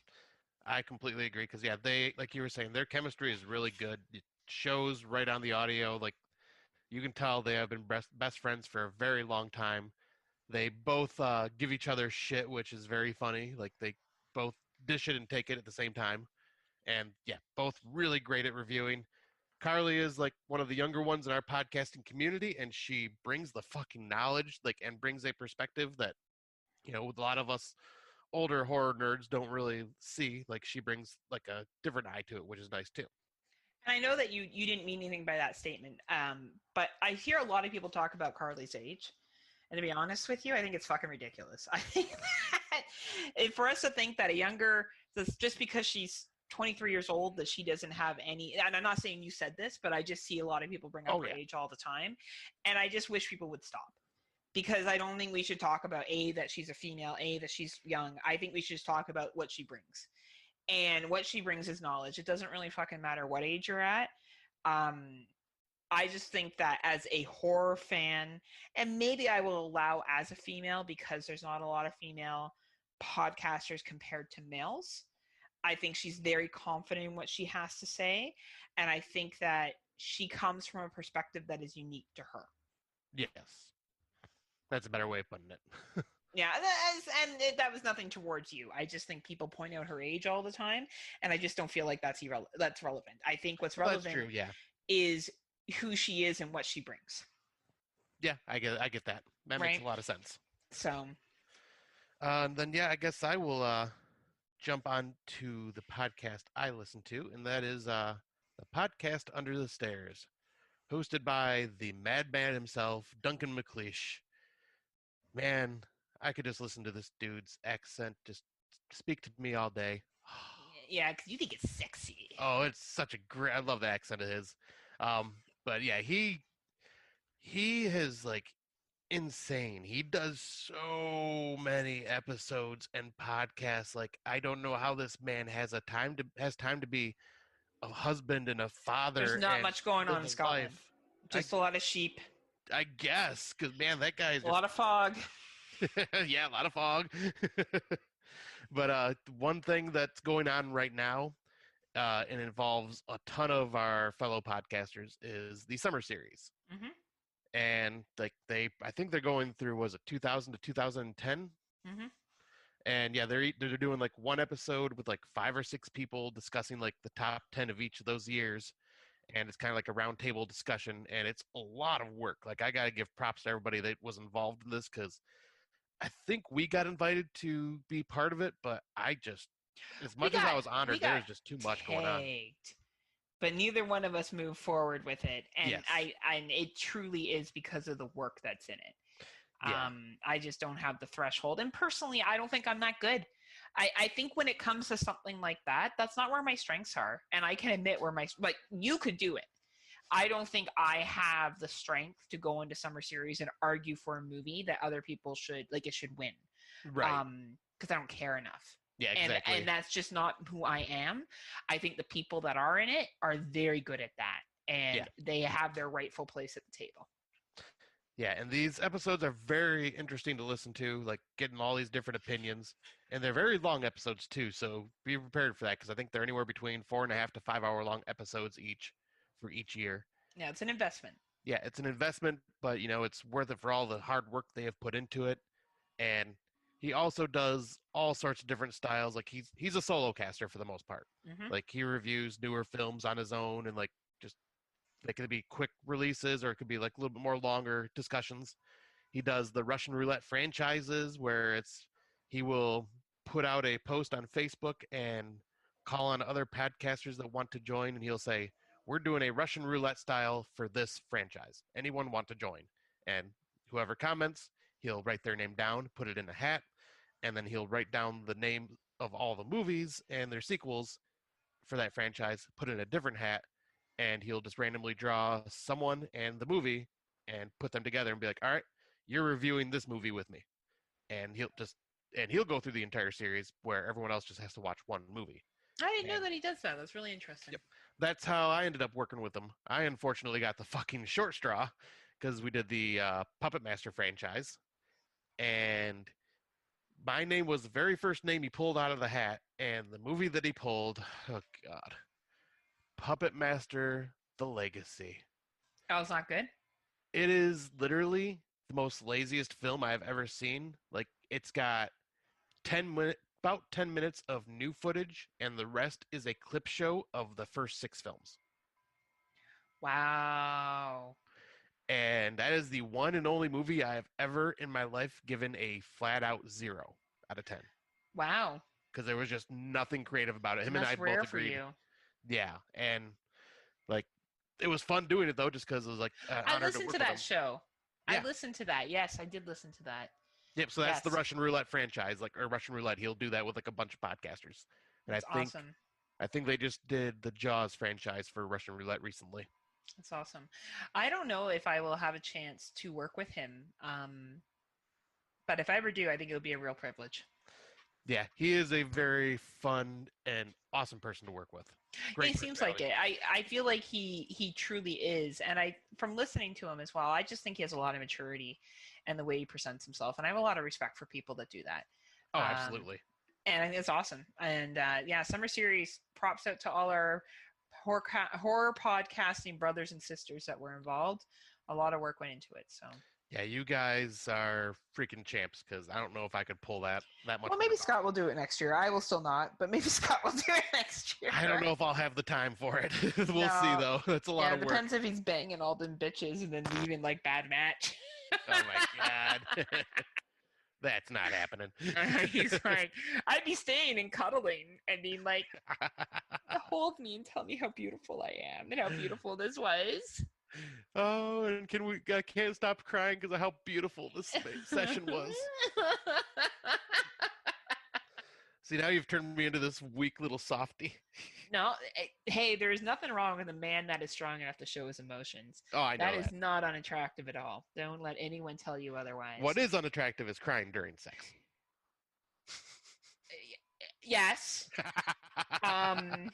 That's what I was getting at. Is there a story behind that that you would like to share with the rest of the class, Scott? Oh, there is a story I'll share involving me crying here coming up soon, but I don't think I've ever cried during sex. no, I've never done. No, it wasn't during sex. I've thought about laundry and other things. I remember I banged a dude watching Tremors, and I got him to put me in a position so I could continue to watch the movie because I was really bored with what was going on. Oh, that is. We were kids. Like I was like 17. In all fairness, but I wouldn't do that now. I just make it better. Right. But at 17, I was all like, Tremors is on. I need to see what happens. We need to see this movie. Shh. Right. Yeah, exactly. Right. Stop shaking me so much. Yeah. I was like, can you just you shouldn't be lasting this long. You're like fucking 19. We should be moving. We should be moving on. Anyway, sorry, what was your Scott about you crying? Oh, yeah. So I guess I could jump into this wonderful, embarrassing story. But you know what? This is the Scott show, so a little bit more about me. So this was my very first date after my divorce. And probably should have not gone on this date because it was probably only like 4 weeks after separating with my ex. But I wanted to bang. Well, I wanted to put myself back out there and experience dating. And you wanted to bang. I'm not Heather. I'm not Poundin' Powell over here. Too bad. Like the way I look at it is, if it happens, awesome. But I'm not looking into that.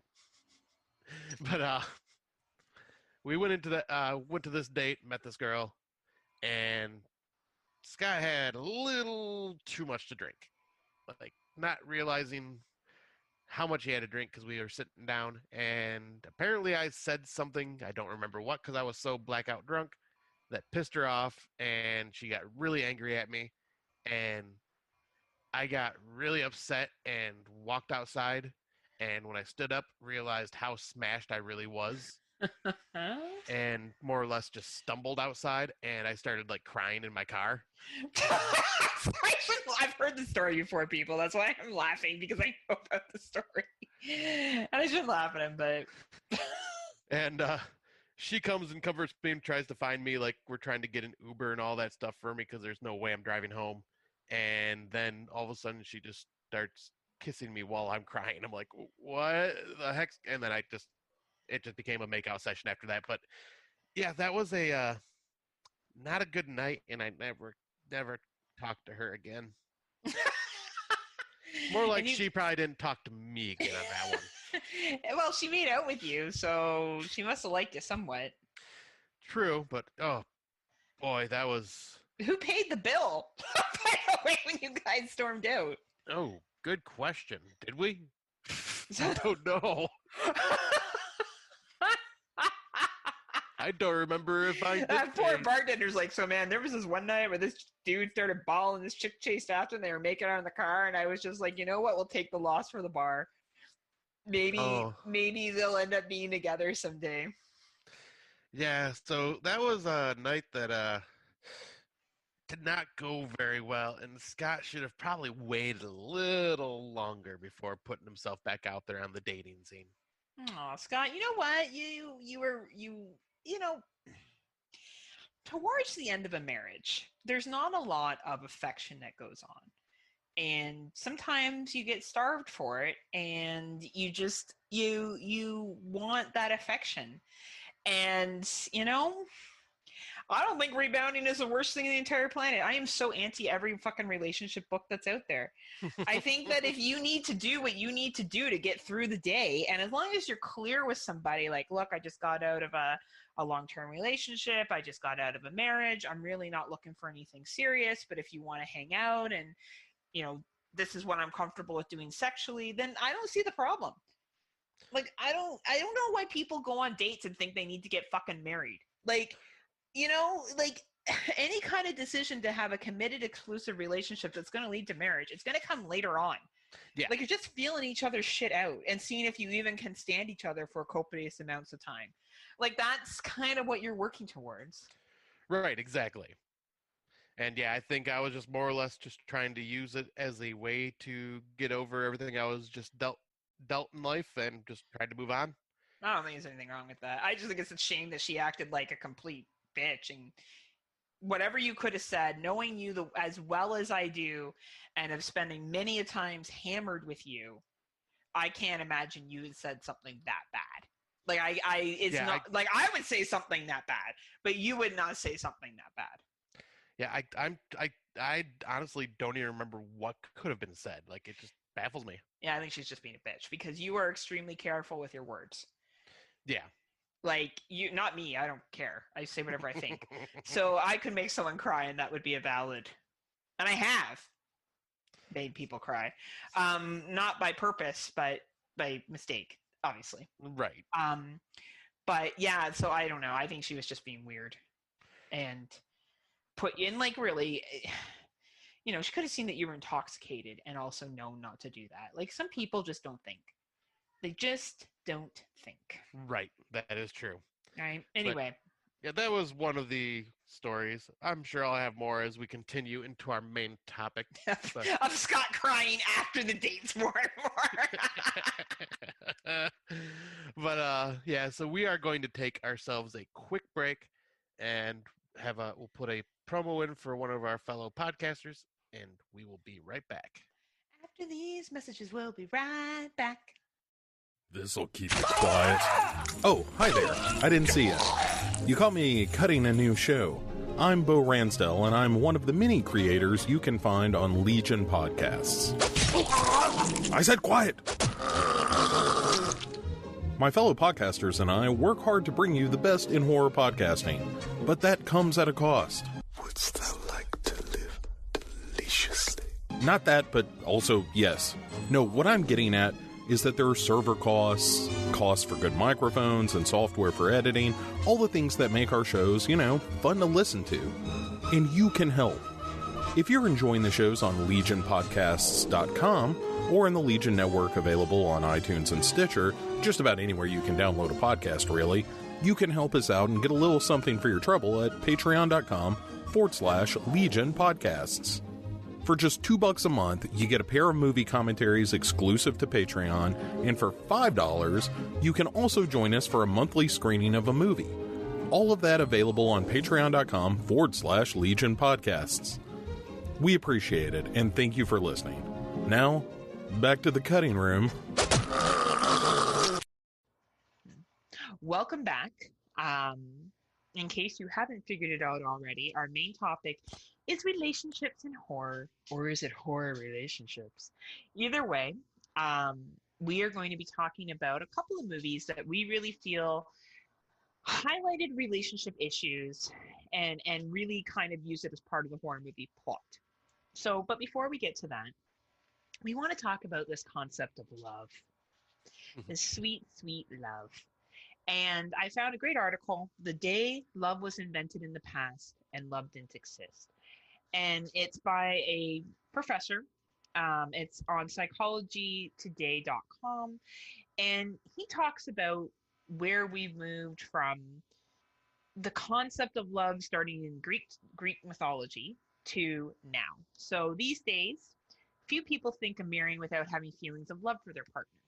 Love is what brings us together, and the lack of it drives us apart. But it hasn't always been this way. There was a time when the question of love was not an issue. Beginning in ancient Greece, the consent of marriage was given by the father of a bride who wasn't allowed an opinion of her own. So it was the father who had to be the convinced of the interest union of his daughter with a rich or pretentious or at least worthy family would bring. The ability to seduce, convince the young girl that she was loved, could nevertheless make her feel more accepting of the situation, simply physical attraction and pure calculation of financial interest. Like, none of that's a shock. I don't think anyone is like, oh, you don't say. Right. In the Middle Ages, the Catholic Church instituted the sacrament of marriage. The blessing to be given to the spouses was a transmutable physical love into a spiritual one.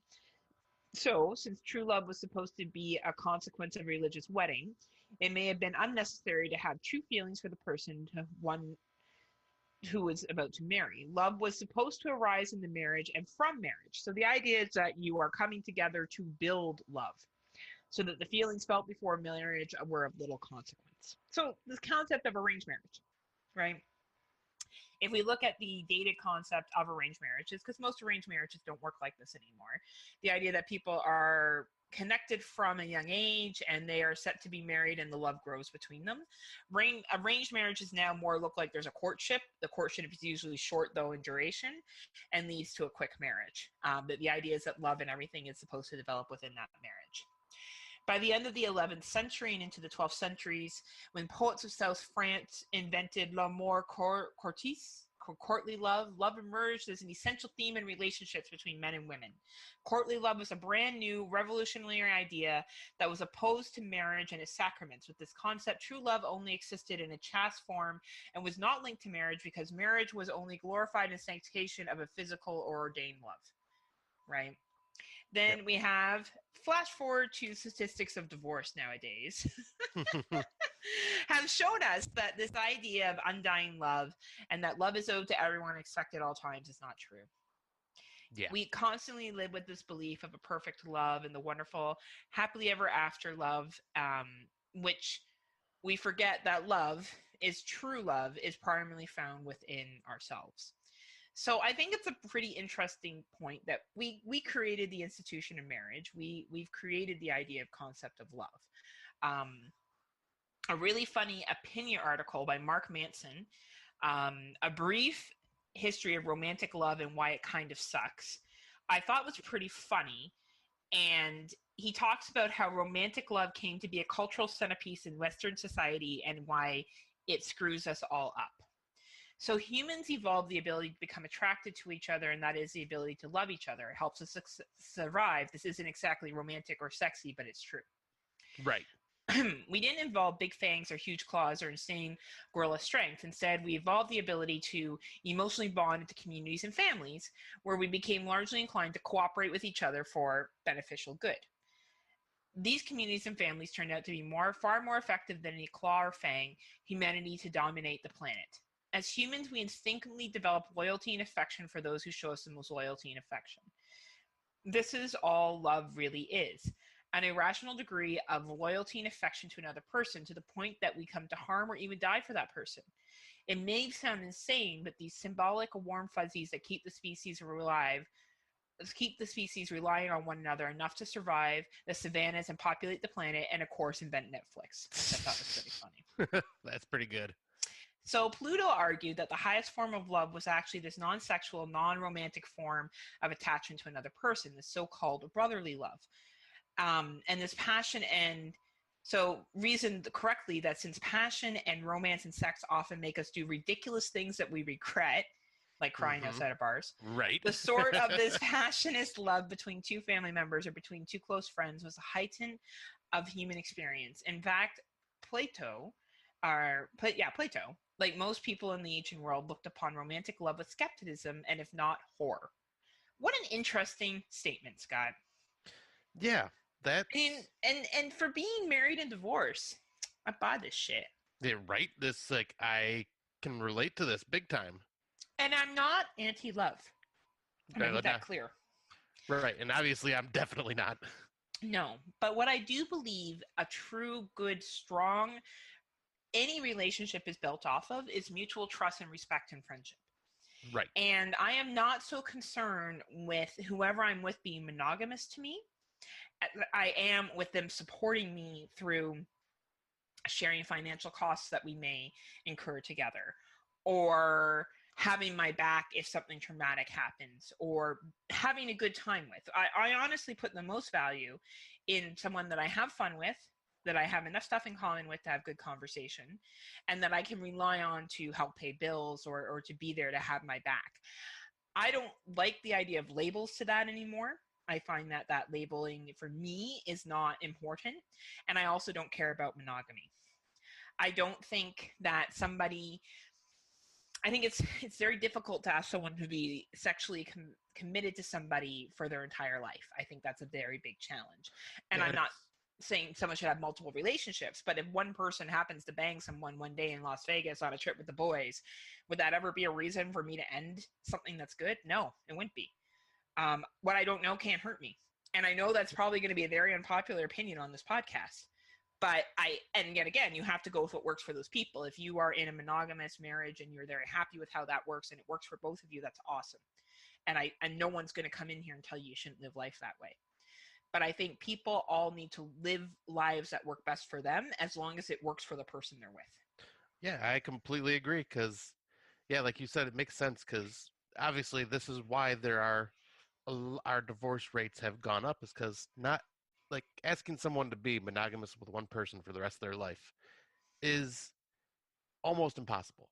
There are the exceptions out there, obviously, of people that have been together their entire lives, but there are reasons why, like, we have a lot of these divorces. There's just people we can't stand after a while, or there's relationship issues in another way, which we'll get into a little bit later. Mm-hmm.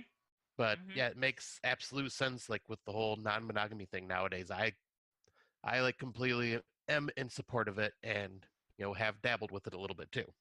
Well, and I think it's important that when we say in support of it, we're in support of people who are comfortable with that with each other. Yes. And I think the big thing here, and non-monogamy doesn't mean you go out and bang everything that moves. Right. What basically I think Scott and I are talking about, that if someone chooses to have sex with someone else outside of a relationship, and the two people that are in that main relationship have decided that if that happens, they just don't want to know about it, people agree to use protection, if we look back to human survival, we're attracted to human beings. We developed the concept of communities and marriage in order to keep things focused and in order to keep things in control. And nothing is wrong with that. If that is something that really shapes who you are as a person and your values, that is awesome and that is okay. But not everybody needs to follow down those same footsteps. It is possible to have platonic love with many people. I think it's very hard to maintain very multiple emotional relationships at one given time, romantic ones, because I just think there's not enough hours in the day. Right. But I think it is possible. And more we're hearing about people having open marriages or open relationships or whatever they want to call them, non-monogamy, where if that person steps out, it's not a big deal. And it's not necessarily talked about because it's not needed. And I think when you give someone that freedom, I think they're less likely to do it because they have the freedom now. So they're going to be selective of when they choose to, because it's not as much of like sneaking around someone's back. And I think it just comes down to making those guidelines clear between people. Yeah, because in that type of relationship, you guys have to be completely open and honest with each other. Clear communication needs to be involved. Like about what you want, not necessarily where you go and what you do. Yeah, exactly. But what is going to be, what is the norm here, right? Yeah, what is expected. And to me, the most important things for a relationship that equals love, and I look at love like how I love you, and I love my friends, and I love partners, and then everything that I have within my life. And I think about friendship first and respect. Yep. The people that are the most important to me are people who I enjoy my time with, that I don't feel like what I like to say are work, quote unquote. They're easy to talk to. We can joke about things together. They make me feel good about myself, and respect. And we respect each other's wills. We respect what each other wants. We respect each other's dreams and visions. And I associate with people that have the similar values to me, right? When it comes to friendship or otherwise. And when I started doing that, my life got a lot easier. I went from relationship to relationship of trying to figure out shit. And I've been cheated on many a times, marriages and dating relationships. And now I look back on that and really that wasn't the biggest deal. The reason why my marriage ended was because of abuse. And because I had to make a very hard decision about that person choosing to put their hands on me.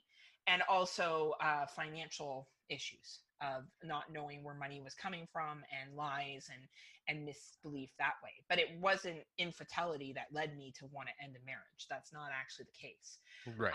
So I think it's just interesting that we've, are forgetting that we really are these, these animals that are attracted to each other. That's how we managed to populate the human race for so long, right? Yeah, exactly.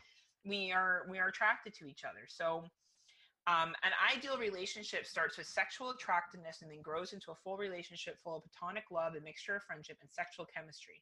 And that sexual chemistry you do have to work to maintain over a period of time, and that can be done with bringing the other in, whether that be the other person or that person dressing up or role playing and stuff like that.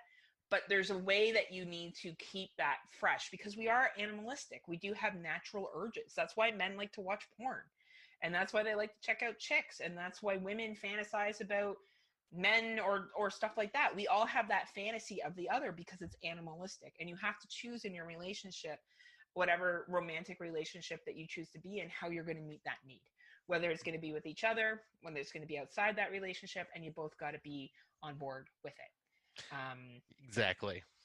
So anyway, that's I kind of tied in my own personal beliefs on there, but that's really what we're looking at. Is we're looking at, we've constructed love, we've constructed marriage, we've constructed communities, and how do we make these work, and how is it reflected within horror? So I'll let you talk about your part of it. All right. So this may almost kind of sound bitter, but I'm going to talk about the conflict in relationships. So I found an article, once again, from Psychology Today, actually. As anyone who's been in a relationship for more than a few days knows, conflicts between partners are unavoidable. They can crop up for any number of reasons, but very often it is because of some perceived inequality in the relationship. Why inequities can cause conflicts is best explained through what researchers call social exchange theory. According to this theory, marriage can be looked at as a barter system. Each of us strives to get certain benefits from our partner. We also understand there are things of similar value we have to give in return if we're to receive these benefits. Said another way, while we might like to do or say nice things to our partner, there are usually strings attached. Which, yeah, that makes a lot of sense. Like, There's always strings. yeah. Like, and this whole bartering system, like, that makes absolute sense to me now. Like, hearing it put out like that, because yeah, like, you are just kind of like exchanging of goods. Like, either it's exchanging of emotions, exchanging of doing something around the house, or being romantic. Like, there's all sorts of connections. Couples make all sorts of exchanges to try to keep the relationship equitable. We may make certain personal sacrifices for the sake of our relationship and expect the same or similar kinds of sacrifices from our partner. When partners feel there is a balance, that is, the amount we give is equal to what we receive, the relationship feels good. However, when one partner feels he or she gives more than is received, the perceived imbalance becomes a concern for the shortened partner, and that becomes a reason for confrontation. Kind of like a power trip in a way. Like, someone's got more power in the relationship than others. Absolutely. And I feel like this is something that happens in friendships, and we just don't talk about it as much. But the same shit happens in friendships, whether it's going out for coffee and who picks up the coffee tab, or who goes over to whose house, or who texts who first, or who does what first. All relationships are built on a bartering system, and nothing is wrong with that. Like, that is just the background of it. And I think it is knowing what you're willing to barter and what you're willing to be okay with is the most important thing. Yep, absolutely. And yeah, like, because that's pretty much how it felt like with my marriage. Like, and kind of why it failed. Like, I felt like I was the one giving, and being taken advantage of. And somehow she felt like she had more power over me and used that to her ability because she knew I would do whatever I wanted for her. And she took advantage of that. Obviously, there's other things that I won't dive into deeply, but, obviously the infidelity and all that stuff too, but that wasn't the issue. It was just like the way this relationship was leading down this road. Well, and there was also a lack of respect, right? Yes. And I think that at the time, infidelity for you was upsetting because that wasn't something that you would even discuss, but it was also the treatment of you. And I look back to my ex-husband, he didn't respect me. He didn't. Right. He probably loved me to some point, that he was capable of loving me, and obviously we had good times together, much like you had good times with your ex-wife. There was happiness. You know, Oh, yeah. obviously you don't get married without there being some kind of happiness. Right, exactly. But there definitely was an unspoken tension that became worse and worse and worse. And we were trying for children. I miscarried. It was very traumatic. I wanted to take time off of trying, and that's when everything hit the fan. But things had been blowing up before that. Now, I'm not sure if this was similar in your marriage, but there was controlling. He didn't want me going out places without him. He would guilt me if I did certain things that he didn't like. Mm-hmm. He would tell me how to behave. He wanted to, so when we were trying for a child, I lived very close to my parents, and I wanted to stay near my parents, and he wanted me to move an hour away. It was trying to socialize, like isolate me, right? So, and it always starts off slow. And I feel where men are more likely to, like women are more likely to talk about emotional control, men do not. But what happened to you at times could have been seen as emotional control. Yeah, because like, right? Yeah, because there were times where, like she would say she didn't care if I was going out to hang out with my buddies or whatever, but then would start messaging me, getting upset that I wasn't home yet and like making me feel bad for not being home to hang out with her. But then when I was home, she would leave and go to her girlfriend's house and stay the entire weekend, which was the only time we had off to see each other. And she never seen anything wrong with that, and like would get mad at me when I would complain about it. Yeah. So, and would just make me feel like a piece of shit for, saying, well, he did this to me. Why? Like, this isn't fair. Yeah. And then I got to the point where I just didn't want to go anywhere without her because I felt bad leaving her behind. Well, or the pain, or what you would have to pay was worse. Yeah. For guilt and how that made you feel, right? And that's why we're looking at conflicts here, right? We're looking at two healthy people can come together, and of course you're gonna have conflicts and arguments and stuff like that, but there's a clear line of when needs aren't met and when people aren't respecting each other's boundaries or what's important to each other, that's when you start to have issues. And both men and women need to do it. I think a lot of times, and I'm going to speak this for women, go into relationships thinking the men should cater to every single need they have, and that they should figure out when they're upset, and that they can behave however they want, and that's okay. And that's actually not a thing. And I'm not trying to bash women. That is not what I'm trying to do with this, but I think they need to be clear. If I'm upset with something, I state how I feel. There's no, backbone behind it. There's no hidden things. It's hard, of course, to say I'm upset about this, but I say it. And I don't expect a man to fix everything for me or to read my mind or to know what I want. And I understand that they could not feel like doing something one day, but I expect the same respect back. Right? So it comes down to two adults respecting each other and communicating in a way that works for those two people. Right? Yeah, exactly. And that's a big thing too. A form of communication that works for you and your partner. Yeah, because that is or partners for all our non-monogamous friends out there. Right. But yeah, that is probably the biggest thing is communication. Like that, like if you guys cannot speak to each other freely and openly, then you shouldn't be in a relationship. Well, and if you can't even do that with your friends, the way I've always looked at it and the way I look at it now, especially since my divorce 4 years ago, if I would not tolerate that behavior from a friend, I'm not going to fucking tolerate it from a partner. There's no fucking way. Because all a partner is someone that I'm banging. That's all that's different for me between my friendships and maybe someone I'm financially connected to if we're living together or we have a common interest. Right. Or we're going out on dates and stuff like that and we're taking turns paying and stuff. Like, sure, there's a little bit of a difference there. But like if they treat me in a way that I wouldn't accept from a friend, then there's no reason I should be in a relationship with them. Right, exactly. And that's exactly how I look at this now. Right. But yeah, we can look at I'll give a quick list of some types of relationship conflicts because, I mean, we pretty much covered them with some of what we've been talking, but there are many different types that cause these relationship issues, and the most common ones include kids, finances, personal intimacy, insecurity, household responsibilities, and lack of effective communication. And yep, that's one we didn't bring up, but yeah, household responsibilities, that's another big one, like especially if you are living in, because this is your nest, this is your home with that partner. And if one person can't pull their own weight around the house to help out, it gets exhausting and tiring for the other person. And it's just kind of like a shared balance. Like, if you're in a shared living space, both put the effort in to make it look nice or do things around the house together. Like kind of make it a team thing. But, like that's just like one of the minor ones though. Like obviously the biggest would be lack of communication, kids, finances, and personal intimacy issues are the big ones. I think kids can be the most stressful thing you can do in a marriage. Yeah. That in is a like relationship. that is like the testing of the boundaries of your relationship right there for sure. Because no one is going to agree with each other on exactly how they should raise a child. There's always going to be conflict there. And I have a friend right now that's going through in fertility treatments, single, and it is very hard to pick a partner and a husband and a father, right? So like if you want to get married and that's a value that you have, or you want to be in a relationship with someone, the characteristics that I look for in a co-parent and what I look for in someone to have a good time with, which was what is important to me in having a partner, are different. Yeah. Right? So I may not find the person that has both of those. Right. Yeah, because that's a quality that's very tough to find. Well, this is tough to do. They're two different roles. Yeah. Like a partner to me is someone I'm having to have a good time with.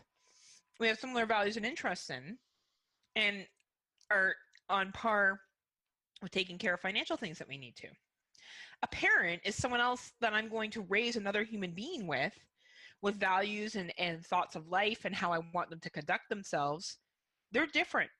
Yeah. Like what I'm going to expect from a fucking parent of my child is going to be very different than what I expect from just a partner. I don't care if my partner sleeps until 2:00 in the afternoon on a fucking Saturday afternoon. I don't give a shit. We can get together at night. I can go do my own thing. But that's the father of my child because I'm heterosexual. I'm going to be fucking pissed. Yeah. You gotta get your ass out of bed and spend time with your kid, right? So like it's all dependent. Yep, I'll say that it's completely different relationship paradigm shift right there. Mm-hmm. Mm-hmm. But now, like we talked about the conflicts, but one thing I also wanted to bring up is why do people stay in some of these bad relationships? And I've actually a couple of the first ones are pretty much what nailed me in my relationship. Yeah. But the first one would be low self-esteem. One of the reasons that someone may stay in a relationship that is no longer happy or healthy may be because they have low self-esteem. Someone who has low self-esteem may feel that if they speak out about their unhappiness in a relationship, they'll be faced with rejection. Yep, I can relate to this one wholeheartedly. Like took me a long time to build my self-confidence and self-esteem back up after my marriage. Like it fizzled away, and I stuck with it because I was just kind of beaten down. The second one, though, is one that really hit with me as well, and that is the fear of loneliness. People who have a fear of being lonely are much more likely to stay in a relationship that isn't working or one that is actively making them unhappy.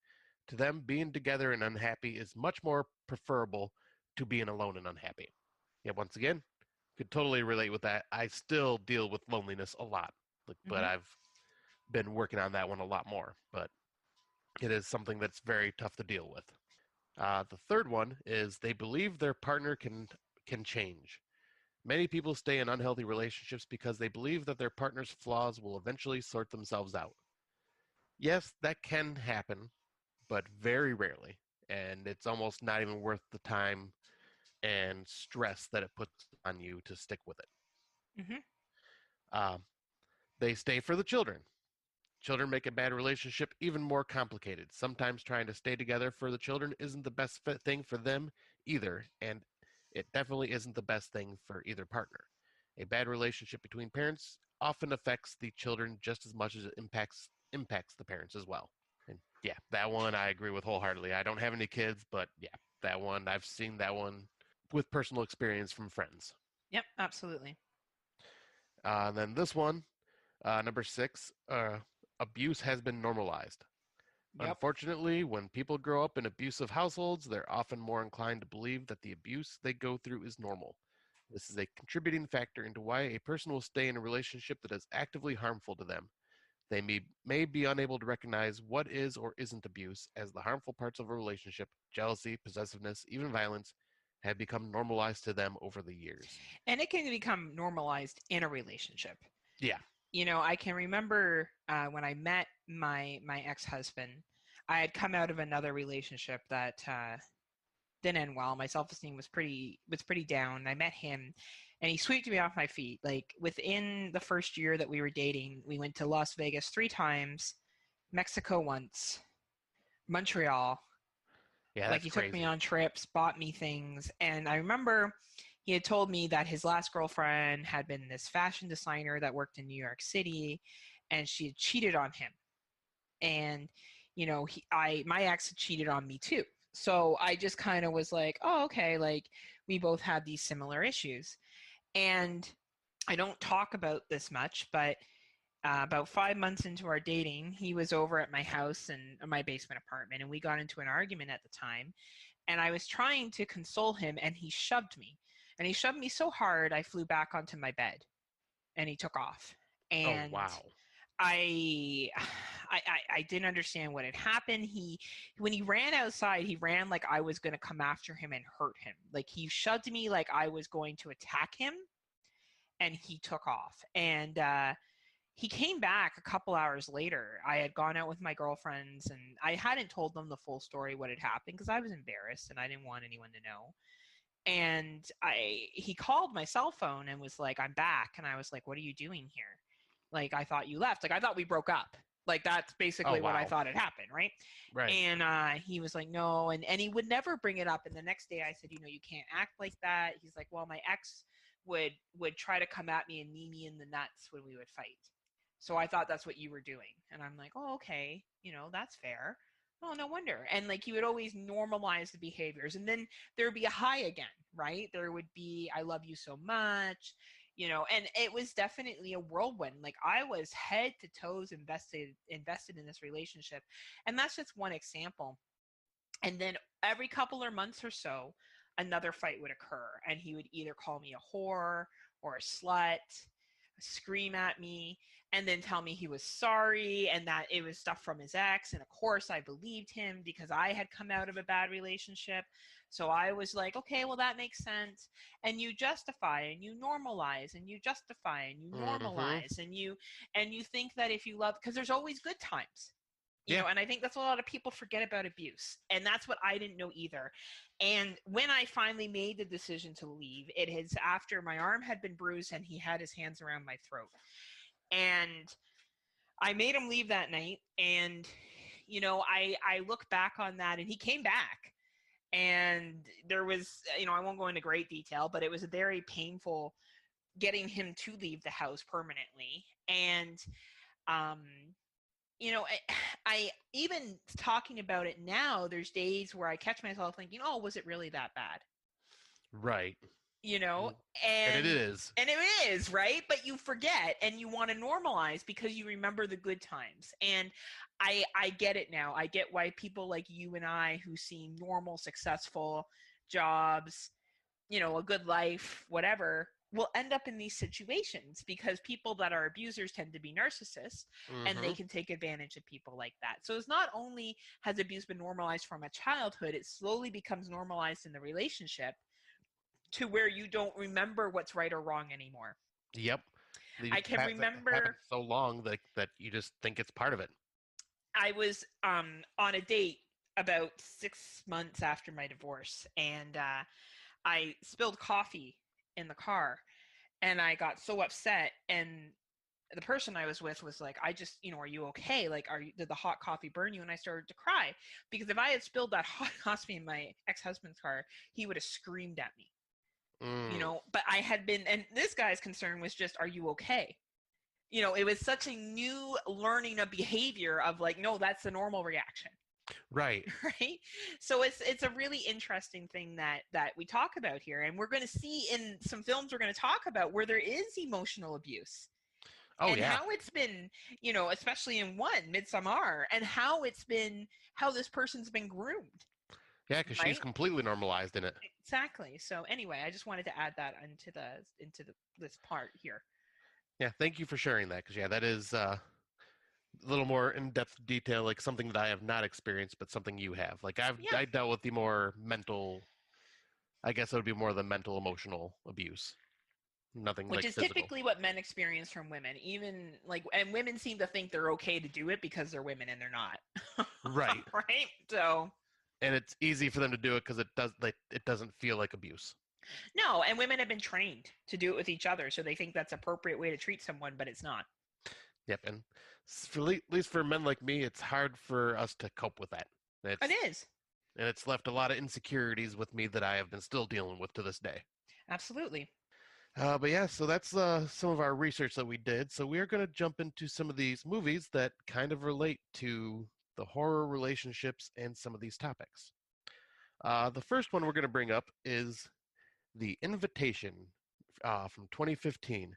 Invitation was released on March 13th, 2015, and is an American horror film directed by Karen Kusama and written by Phil Hay and Matt Manfredi. The film stars Logan Marshall Green, Tammy Blanchard, Michelle Huisman, and Amayatsi Koronialdi, I believe is how you pronounce that. Yeah, I think that was close enough. I was impressed. Oh, thank you. Will and Eden were once a loving couple after a tragedy took their son. Eden disappeared.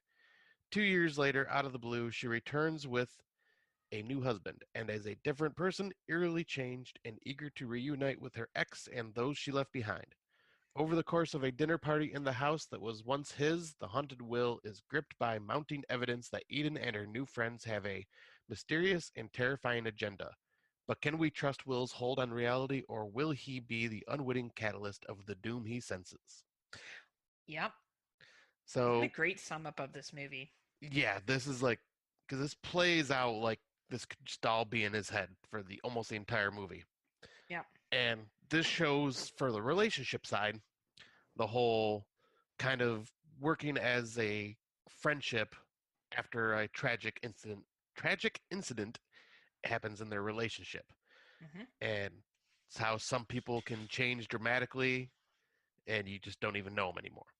Yeah, and I think it shows, and obviously we'll be having spoilers in this section. This is a cult movie.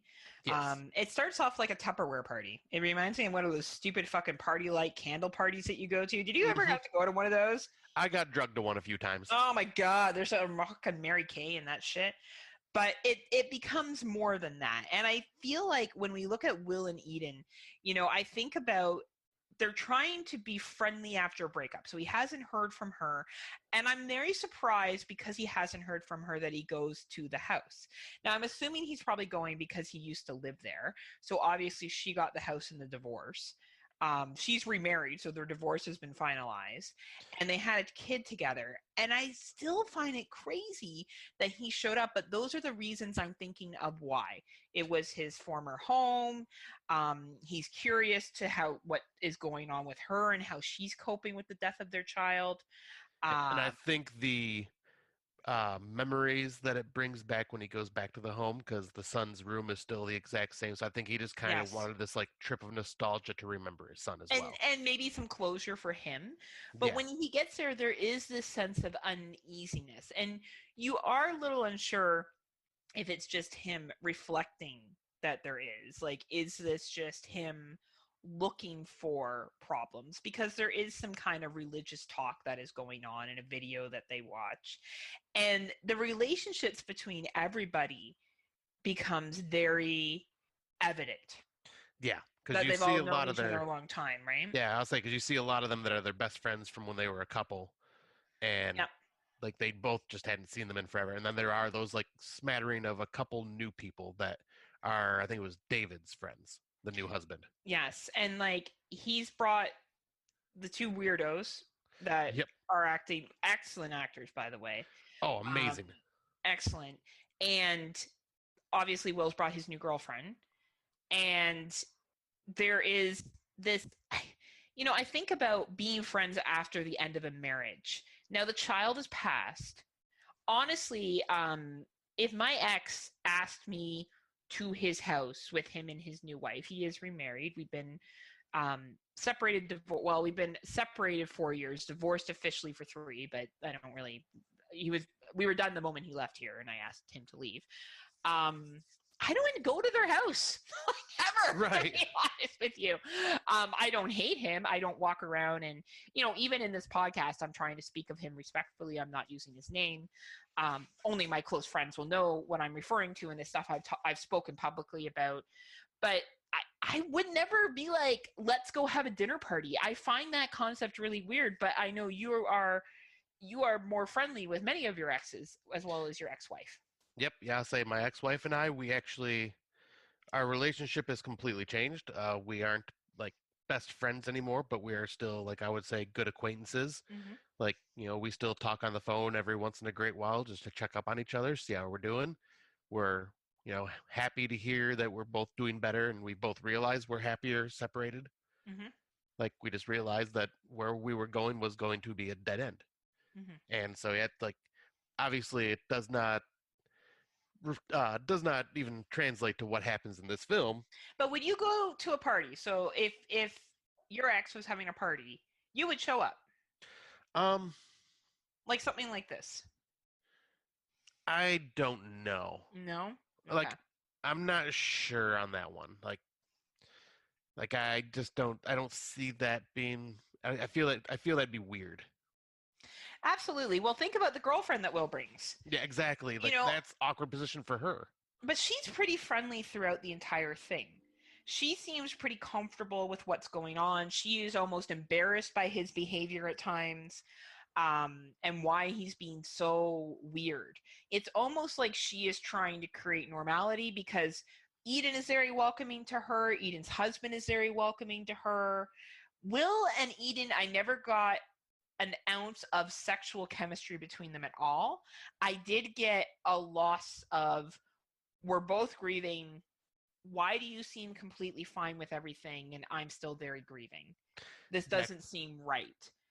Yeah, because with him and Will and Eden, like, you can't. I don't see the romance there, but you see definitely co-parenting, and like, yes, what they both gone through. Like you were saying, like you can see that there was that between them because they both are concerned for each other and also confused on how one's reacting compared to the other, and just like the things they bring up about their past, about how she's just like seems to have forgotten about her son and is moving on, and yeah, or at peace with it. Yeah, or at peace with it. Yeah, it's really come to this. I'm at this whole spiritual level. Like, they sound like the people that would really annoy the shit out of me.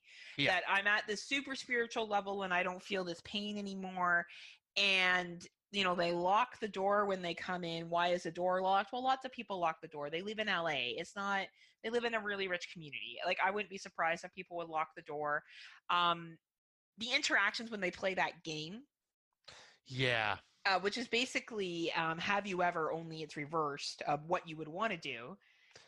And the one girl asks for cocaine, and Eden kisses one of the other friends very passionately. Yep. Right? And it's like that, at that scene particularly, I felt like they were trying to get in, here's your chance to do something you've always wanted to do, but you never had a chance to. Yep, because of what we know is leading to at the end of the thing. Yep, this is like basically like, here's your last time to have fun.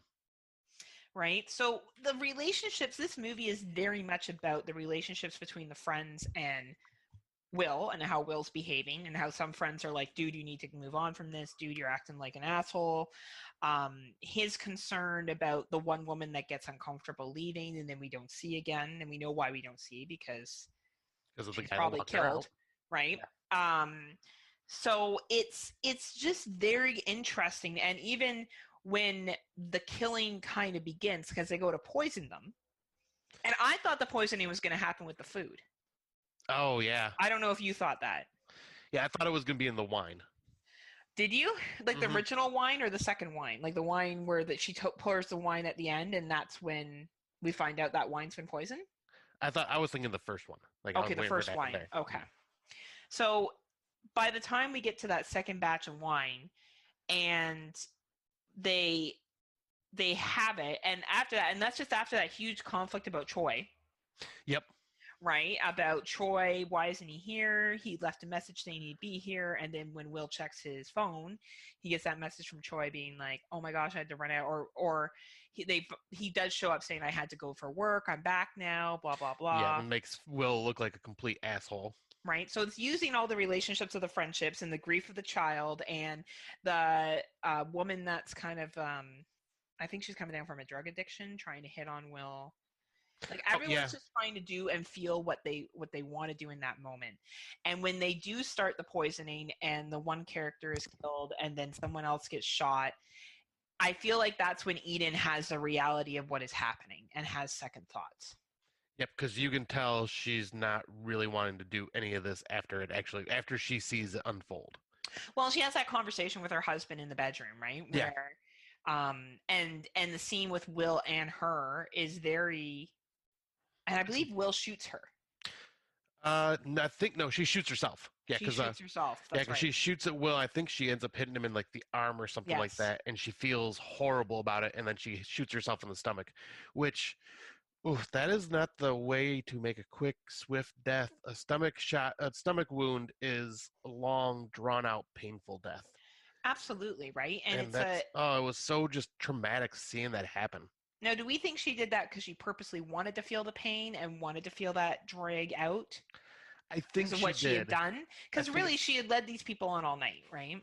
yeah, and I think it's her way of punishing herself for just kind of getting past what happened with her son and just trying to move on and then getting all involved with this. Yeah, absolutely. No, I think that this movie alone really does focus on the horror of Tupperware parties. I'm just making funny there. But not just that, but it also focuses on this pressure to stay friends after the end of a relationship and kind of, or to go back and to grieve or to be nosy and find out what's going on in your ex-partner's life. Because once you've been intimate with someone for an extended period of time, you're always curious, like how many people Facebook stalk their exes, right? Like, Oh yeah. or whatever, and see what they're up to. It's pretty normal that people do that, especially now with the social media being so accessible. I feel like that was something that was used in here as well as talking about grief, you Oh, know, absolutely. and the routes that people go down, the power of cults. And overall, I definitely, first time I tried to watch this film, I couldn't get through it. I Yep. found it a little slow. I realized now I just had to be in the right state of mind because when I watched it again, I had a lot more appreciation for it. Yeah, because this one is a lot about character building. Like the horror of the film doesn't even start till like 20 minutes to the end, and Absolutely.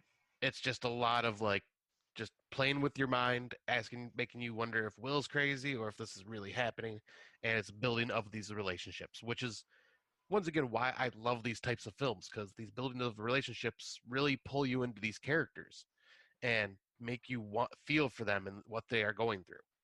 I couldn't agree with you more. I think that this movie to me really shows a true version of divorce and mourning of death of a child and trying to be friendly within the same group of friends, like feeling that pressure to show up somewhere because it's all your same friends and having these flashbacks to what your previous life was. I feel like they did a very good job of capturing the emotions that come with that. Yes, they absolutely did. And like, here's the props to Will's girlfriend for being such a good sport throughout that entire thing, man. Like, Right. if he Oh doesn't my wife God. that, I don't know, man. Like, not even like it's a real thing, and who knows if they're alive after the cult. But, um, fuck, like Yeah. that chick is true friendship and true like development She, and yeah, stuff. she has got her back. That is a ride or die right there. Well, and I think it takes a lot to be a new partner and meet someone's ex-husband Well, and or sorry, especially ex-wife. well, especially being a new partner, meeting the ex, and also being there for him as he's dealing with the death of the son Yes. as well. That's a lot to take on for someone new coming into this relationship. Well, and they could be together for a year, so maybe it's not as new as we think. But still, like, and they're adults and stuff, and I probably would do that for somebody too, um, if that was something that was needed. Absolutely. But yeah, it is a lot. But yeah, Yeah. great movie, great movie. So I guess we should move on to our second relationship film.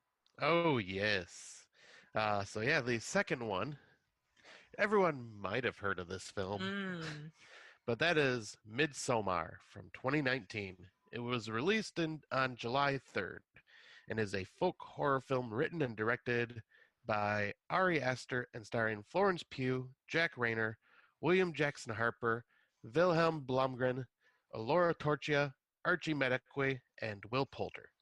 Psychology student Danny Arter is traumatized after her sister Terry kills herself and their parents by filling their home with carbon monoxide. The incident strains Danny's relationship with her emotionally distant boyfriend, cultural anthropology student Christian Hughes. She later learns that Christian and his friends Mark and Josh have been invited by their mutual Swedish friend Pele to attend a midsummer celebration at Pele's ancestral commune, the Harga, in Halsengland, Switzerland. The celebration occurs only once every 90 years, and Josh, also an anthropology student, wants to write his thesis on it. Christian had hidden the trip from Danny, wanting to break up with her before leaving, but invites her along after she finds out about it. And then the events of Midsommar happen. Mm-hmm. And talk about the gaslighting the relationship. Oh man. Like, Dave this is C one of those. Did you listen to Dave C's review? Or, well, I should say Yes. Exploding Heads. Like, I don't think Dave C's review. But Dave C made some very, very valid points about this relationship in his review. It's episode, is it the most recent episode? Yep, I think 117. 117. If you're a Patreon, please check it out. If you're not a Patreon, what are you waiting for? Become a Patreon. Right. But did a very good job of talking about the abuse and gaslighting of this relationship. Yeah, because they're both bad for this. Because Danny, this is one of those where Danny normalizes the abuse that Christian has put upon her emotionally and mentally, and she normalizes it and just sticks with him because it's just one of those. Well, it could be he's not hitting me, so it could be worse type relationships. She's just sticking it out, and but yeah, the gaslighting and the constant just toxicity between this deteriorating relationship is just so heartbreaking. Because I know you're not I know you think this movie is just above average. Well, I have a lot of respect for the film. I was gonna say it's just not my favorite film, but I definitely think it's well above average. It's a very well made film. I just don't connect with it like other people do, but I respect it. Well, when I say above average, I know what I look at as above average is 7 out of 10. Oh, this movie is a 9.5 out of 10. It's just not a movie that I connect with because I find the premise annoying. Okay. The cult premise. I know it's the whole story is what. Yeah, the whole story just annoys me when they go to Sweden and stuff. But that that's my own personal thing. If I objectively look at this movie and someone said to me, it's my number 2 of the decade or number 1, I could understand why. I would never criticize someone for that. I think it's a good film. If they told me that 24 Hours was, I might question. But this here, not at all. And we're not talking about that piece of it. What we're talking about is the relationship piece. No, because that's what I was getting at. I was going to ask you, because I know the characters are what drive the story home. Mm-hmm. And the relationship that comes along with not only Danny and Christian, but the friendship relationship between Josh and especially Matt, Will Poulter, constantly just getting involved between Christian and Danny's relationship and constantly just getting on Christian's case. Why are you still with this chick? And constantly berating him and Matt is doing what probably a good friend would do is you're dragging this out, just end it. Yeah.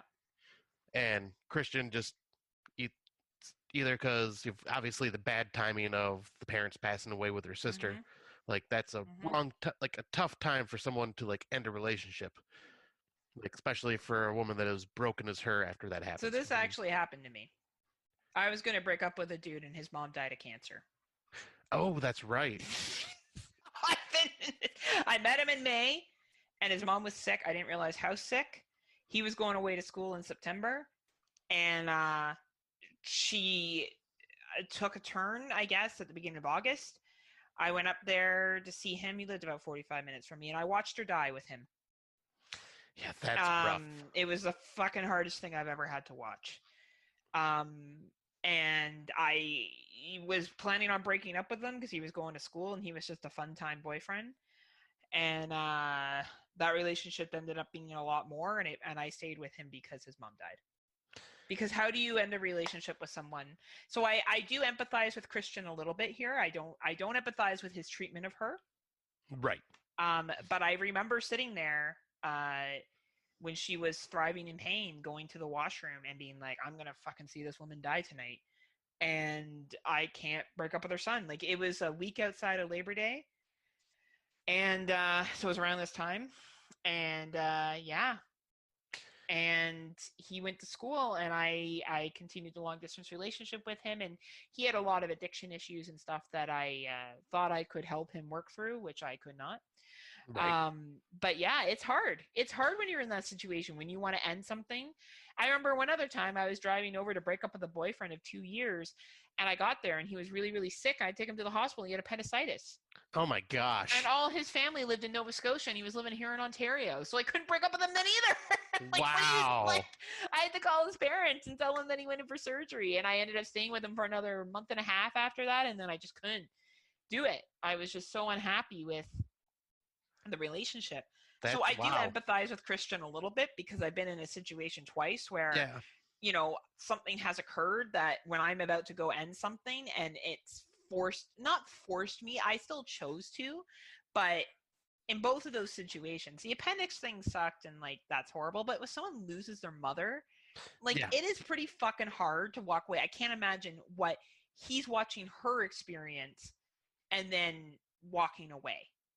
Yeah, because like, how would you, like, it's easy to say, oh, well, if the relationship ends, you should just end this no matter what. It's like, but no, when you are sitting there with the person you have been with for a while and they have lost someone they love. I held my ex while he cried himself to sleep. Like multiple times. Yeah, so you pretty much were Christian in that situation. Like, I've been in that situation. Now, mind you, I think I cared. His name was Mark, and I don't mind saying his name because I don't think he listens, or wherever he is now. And I probably had more care for him than Christian had for Danny, but I get why he stayed. I don't think his treatment, though, of her was appropriate. Let me make that clear. Like, I get why he had a hard time breaking up with her, but I feel like this was a relationship that they were in for 4 years together. That they had put quote unquote in the time, and we really do equivalent time in relationships as a success. Yeah. That's why people have anniversaries, right? Exactly. And that's why people go, oh, happy anniversary. You managed to make it 12 years together. Yay, right? So, right. Like, you know, and I feel like this really capitalized on, we've been together for a long time. You know, I'm not really happy with her, but I don't know if I really want to end it because there's nothing really wrong with her. She has all this family stuff. I'm going to look like an asshole. And then, like, things implode, and then he's like, I'm fucking stuck. Much like what Dave C said. I'm fucking stuck. And even if I wanted to end it, I couldn't. Yeah. Yeah, like if there was any time in this point in the movie to end it, it would have probably been very hard to do, but would have probably been around the time she found out they were going to Sweden and then said, yes, we need to end this here. That would have probably been when it should have ended, because then he would have been out of her life because he would have been in Sweden. She could have, you know, obviously dealt with it, and it would have been horrible and hard, but while he was gone, she could get over it because he wasn't there anymore. And in the director's cut, it shows them coming back from the party, and they had that really awkward exchange. I felt like I was watching a real couple fight. Yeah. Like, I felt like I was watching that, okay, I'm going to go, no, don't go. I remember seeing myself be like that, like being when I was gaslighted. And I was like, holy fuck, like, this is totally, like, this dude is just waiting at the first opportunity to leave, because truly, if he loved her and cared for her and wanted the relationship more than, obviously, he probably didn't want her to be hurt or die or anything like that, but he didn't want to be romantically connected with her anymore, he probably would have stayed. If they were just friends, that probably would have never got to that point. Right, exactly. He probably would have sat down, and she probably, you know, but obviously then she would have been upset that he was going to Sweden. Right. Well, and then if he really cared about her, like, she would have known about the trip to Sweden already. Of course. Instead of finding out about it at a party. Which is a shitty way to find out about anything. Especially when it's like, oh, you're going on this trip for however long? Oh, okay. Didn't know anything about it. Awesome. Yeah. Oh, you're not doing your thesis on it? You're just going for the fun of it? Okay, now this really makes no sense. Well, and definitely with the fact that she's already feeling insecure, she's lost all her family through a suicide. Like, the interactions between Christian and Danny is really to me what this movie is built around in grief, right? It really shows, and even when they go to the festival and there's that drugs, she doesn't want to do it, she wants to get situated. I agree with Dave. Christian's like, well, if you're sure you don't want to, but still kind of putting it like no one else is going to do it now. Right. And Like they do it. yeah, that subtle narcissistic way of gaslighting. Right. And then I think it was Matt was just getting all cocky, like, oh, now we're not going to do it, and blah, blah, blah. Like, every subtle thing that Christian says is just like another just gut punch to Danny. Well, and to defend Christian to some point, I do yet again get that feeling obligated. And who knows? Maybe there's other connections there that they don't go into in Midsommar. Like maybe there's a financial obligation. Maybe she does stuff for him and that makes his life easier. Like maybe she grocery shops for him every week. I don't know. Right. She seems to worship the ground this guy walks on. So my understanding is they're not having sex. But From the way maybe the movie there's plays other out. ways that she's meeting needs for him, or maybe it's a status thing, or maybe his parents really like her and he doesn't want to deal with them being upset that they broke up. Like there could be so many factors of why.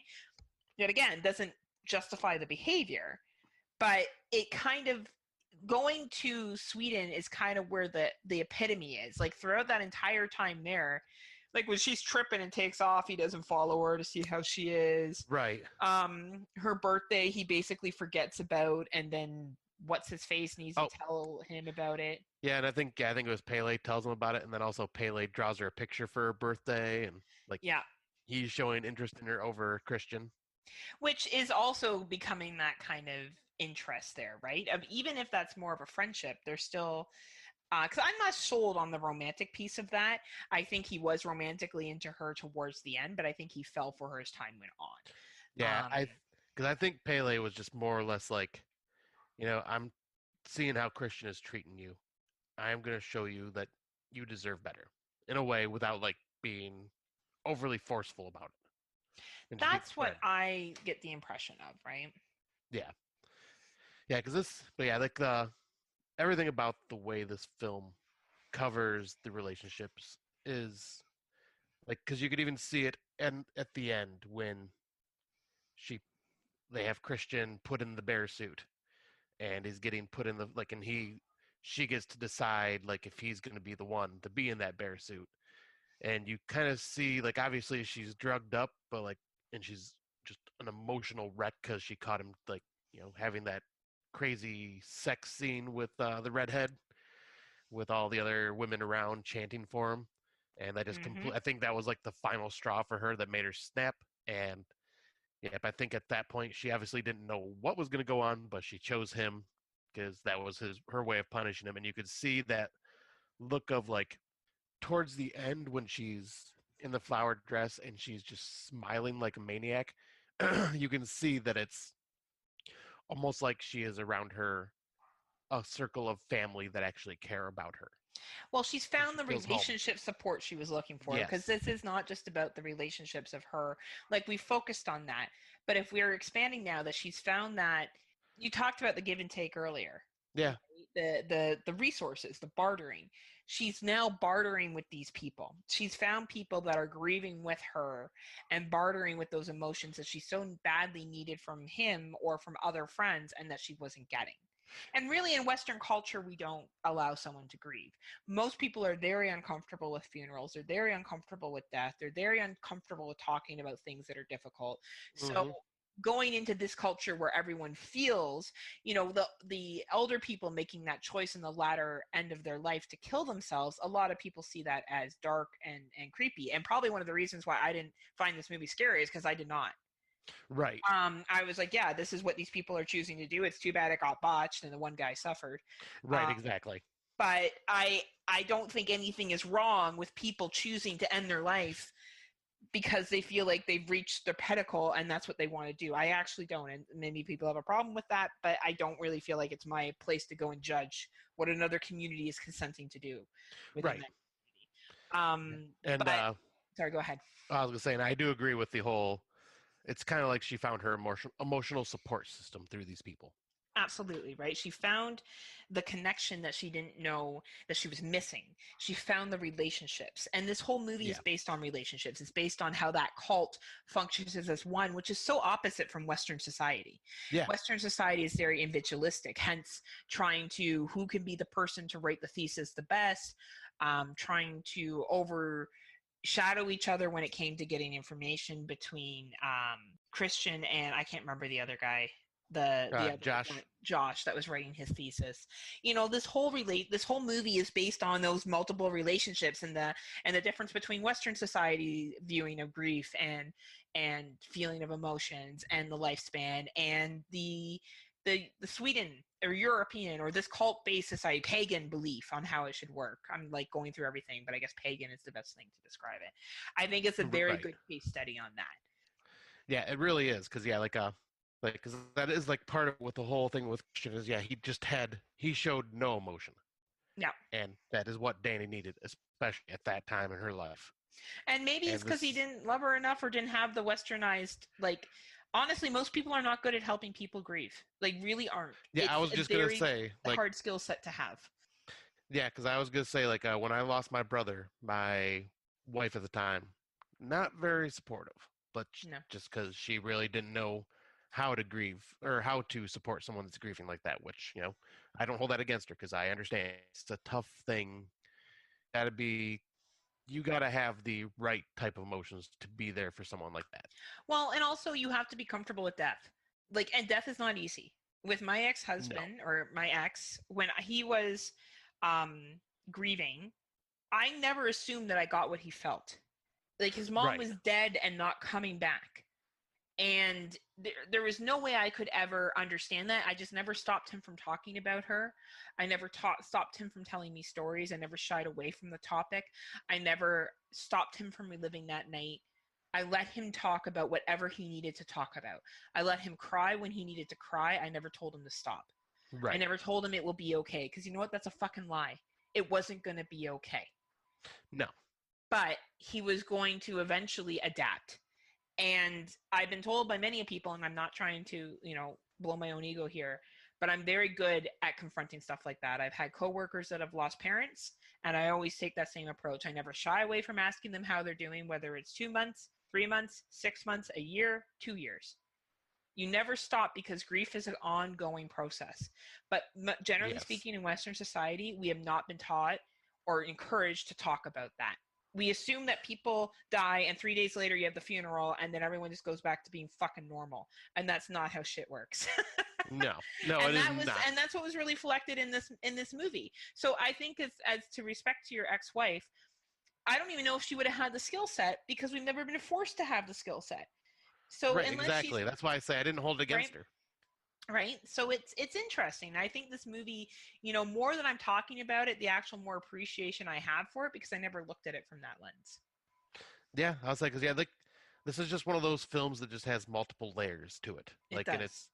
And like I say, it's not a scary horror film, but it's just one of those just dreadful relationship. It's a relationship film with horror elements. Absolutely. Which seems to be a lot of these films have that element to them. Absolutely. I couldn't agree more.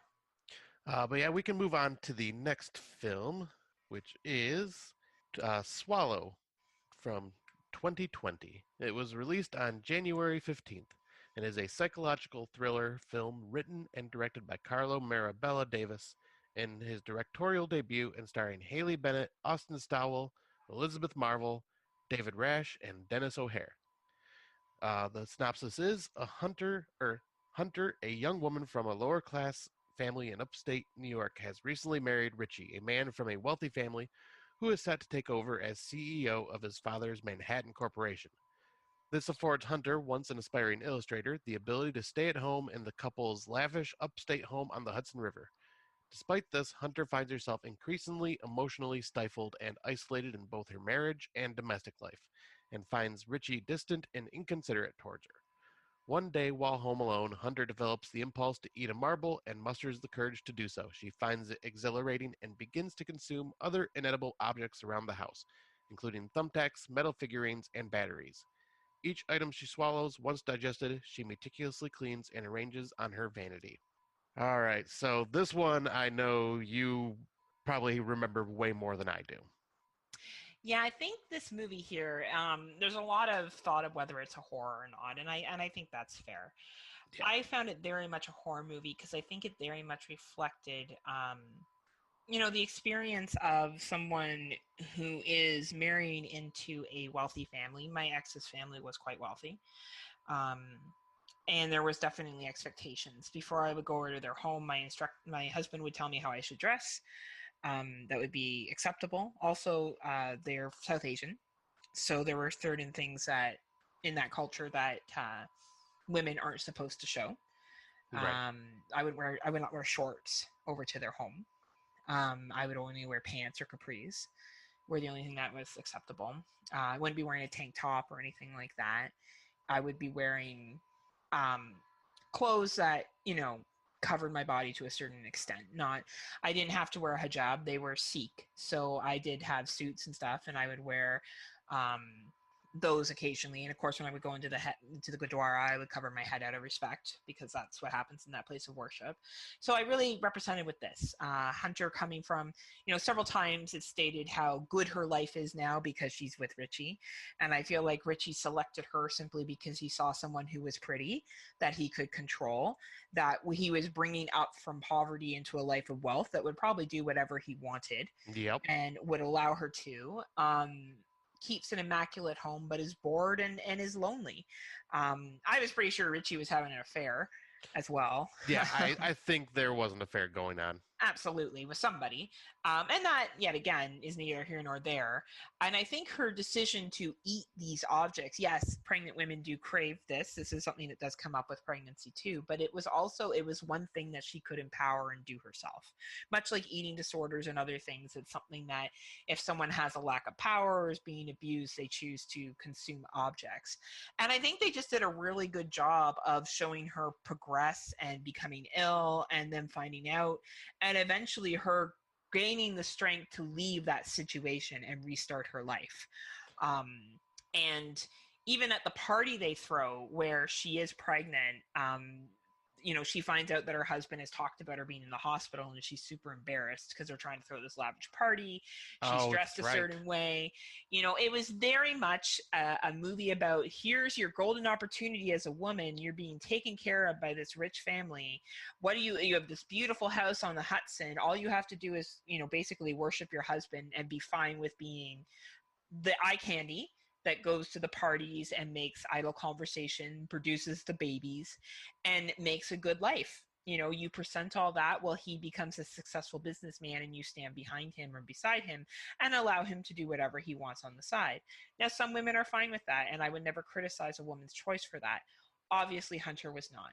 Right. And there was some big conflict that would go on throughout this relationship. So even though this is definitely not a movie that's based, I would say, in strong horror, it does talk about, self-harm as a way of control. And I think it's presented really well. Yeah, because this is definitely, like you said it perfectly. It's her way of taking control of the situation and making it so she has some control of an aspect of her life. Well, she even controls the man that raped her mother. Yeah. Right? She even goes and confronts him. And that's where a lot of the issues came from, of being an unwanted pregnancy and her mom not wanting her, and all these issues that resulted from that rape, and taking him on in his house during his kid's birthday. Yeah, that takes some serious lady balls. Yeah, right. Yes, it does. So I think we look at that, and that's who she became at the end of that, through that relationship. So I don't feel like we need to expose this too much, because I feel like the relationship is pretty clear cut.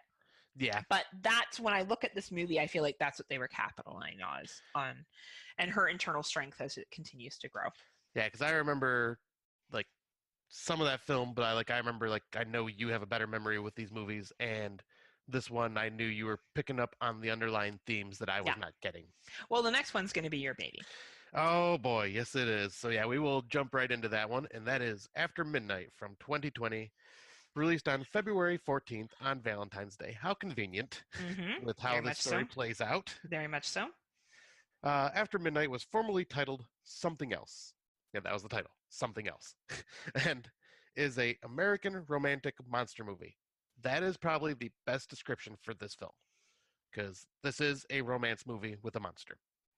It is directed by Jeremy Gardner and Christian Stella and starring Jeremy Gardner and Brea Grant. Jeremy Gardner also directed The Battery, which, as people know, I freaking loved that movie, and I know you really enjoyed it as well. Mm-hmm. Mm-hmm. And once again, built on strong relationships. Like, Mm-hmm. uh, so the synopsis for this film is for small town bar owner Hank. His 10-year relationship with Abby has been storybook quality. Abby, however, wants more. As a result, she leaves him, leaving a cryptic note behind and no further communication. Hank is crushed, and even worse, Abby's departure seemingly triggers the arrival of an unseen monster that claws at Hank's front door at night. As the nocturnal threat intensifies, Hank must figure out how to not only save his relationship, but also himself. Yeah, this movie, fuck. I rewatched it again yesterday, and it still had the exact same impact on me. Like I lived this life. This is like my marriage in the lens. Like I would basically pretty much was the wife and I was Abby in this situation because my ex did not want to go do anything and Mm-hmm. like Mm-hmm. we stayed and like stales and just kind of was just growing old, staying still and not really doing much Mm-hmm. where I wanted to go do things and yep. So yeah, this is the dialogue between like well you see the emotional scars that are left behind on Hank after Abby just up and leaves him like and you see him calling her like every single day. He's taking care of her cat that he got her as like a gift. um and then this monster will show up like he's just kind of like going day by day Mm-hmm. like looks disheveled, drinking all the time, just doesn't care. So obviously depression is wrecking him.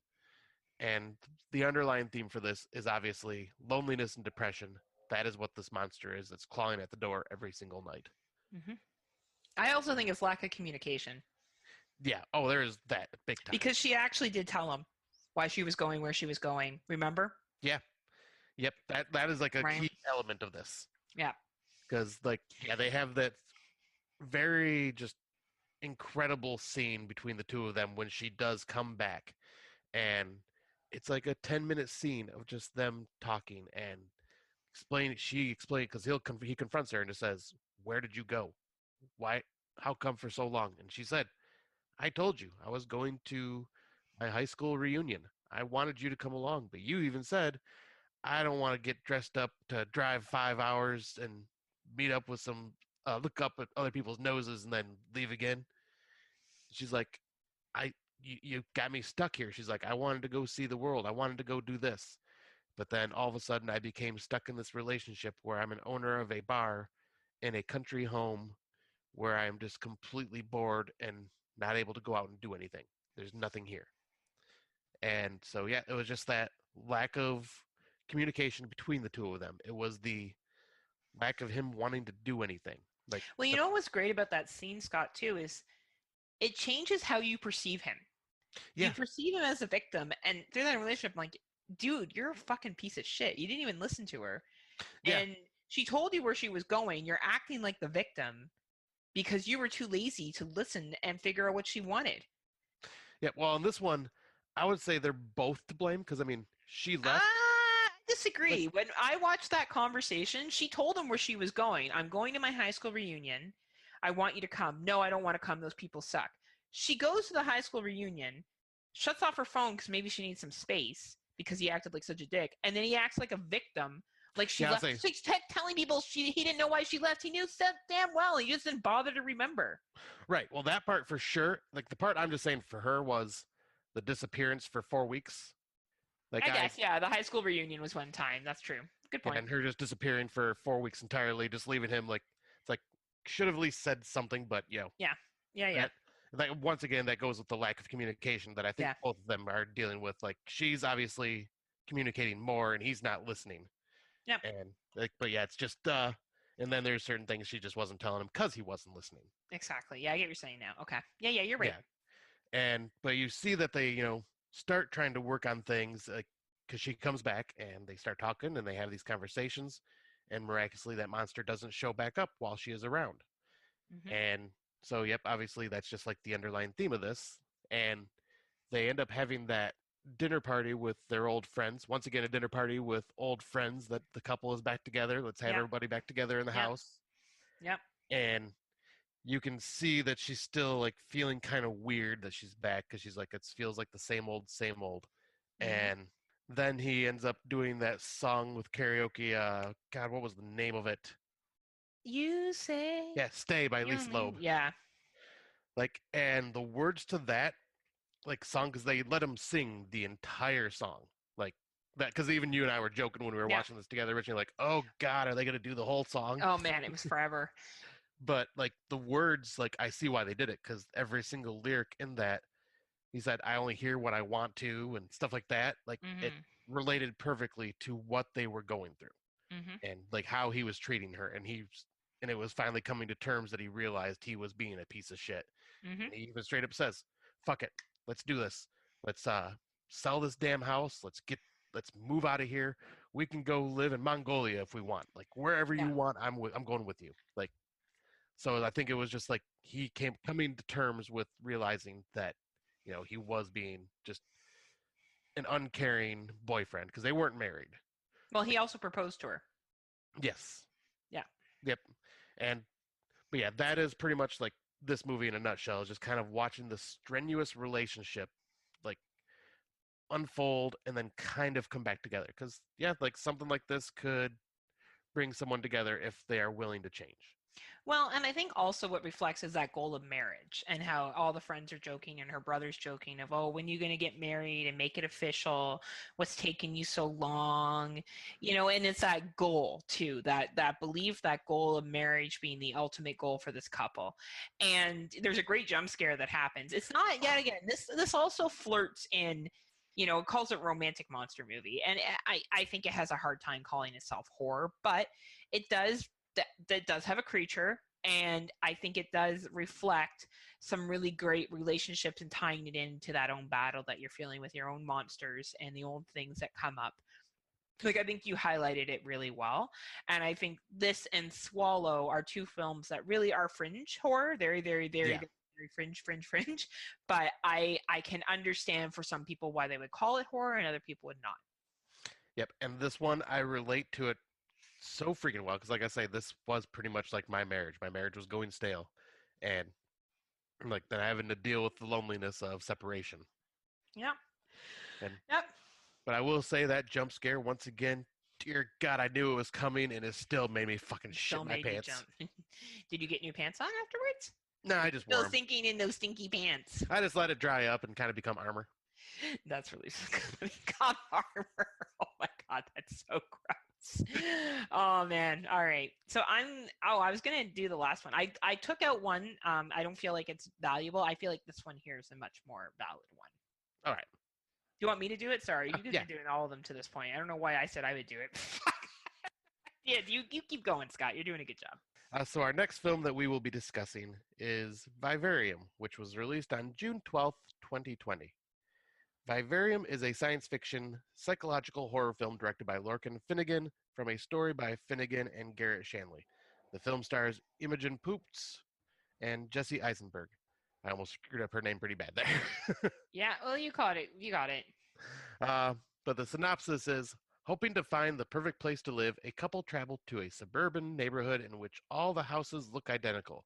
But when they try to leave the labyrinth-like development, each road mysteriously takes them back to where they started. They stay the night at the house and wake up the next day where a package has mysteriously appeared. Inside that package is a newborn baby with a note that says something along the lines of, raise him and you will be free.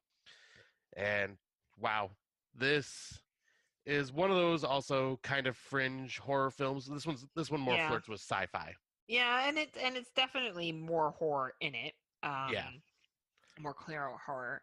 But this really does play on the suburban dream, and it really looks at people in their 30s and 40s and who haven't chosen to go down this route. I talked about this on Fresh Cuts. Yeah. But I think the relationship between the two main characters, the husband and the wife, or the boyfriend and girlfriend, are really reflected and the cookie cutter houses thing. Like, I live near so many of those cookie cutter houses, Right. and they really do all look the same, and the people come out of them look the same, and they all have kids, and they're living to basically pay bills and take care of their kids. And it even shows on how they have to feed this kid or it cries all the time, screams, and they're trying to teach it things. It watches nonsense on television for hours at end and doesn't listen to them. Like, it really did speak about parenting, like, Yeah.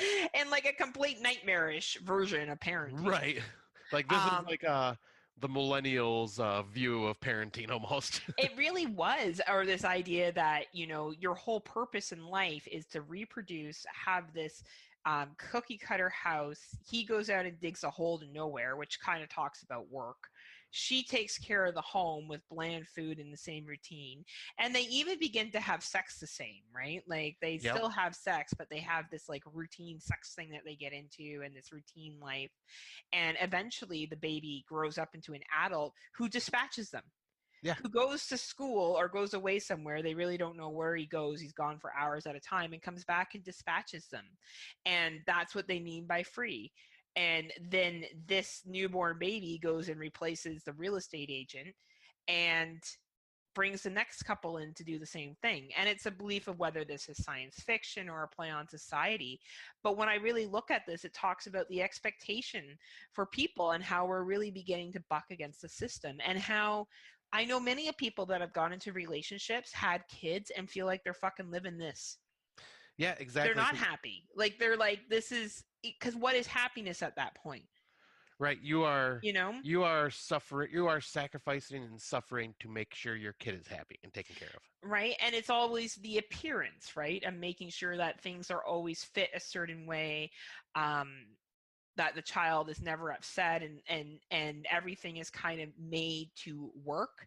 I just thought it was a very good way of presenting that pressure that exists. And some people will be like, no, I love my fact that I have my wife and my kids and we have a great time together. And that's awesome. There are definitely people out there that are very happy with choosing that pathway, and they're content with how they live their life, and they're not overly structured to the point where it's detrimental to them. I think this is an example of being overly structured and stifled. Yeah, I'll say the stifling, the monotony of everyday life over and over again. Like, you see, they wake up, they eat the bland food. The boyfriend goes out because he needs a purpose, so he goes out and starts digging that hole, and he which is represented to work, because all you do is dig a hole and then you die. Yeah, I'll say he's literally digging until he dies, which is working until he dies to just get himself out of the house and just doing something. And it just shows the breakdown of stresses that having a child can put on certain couples.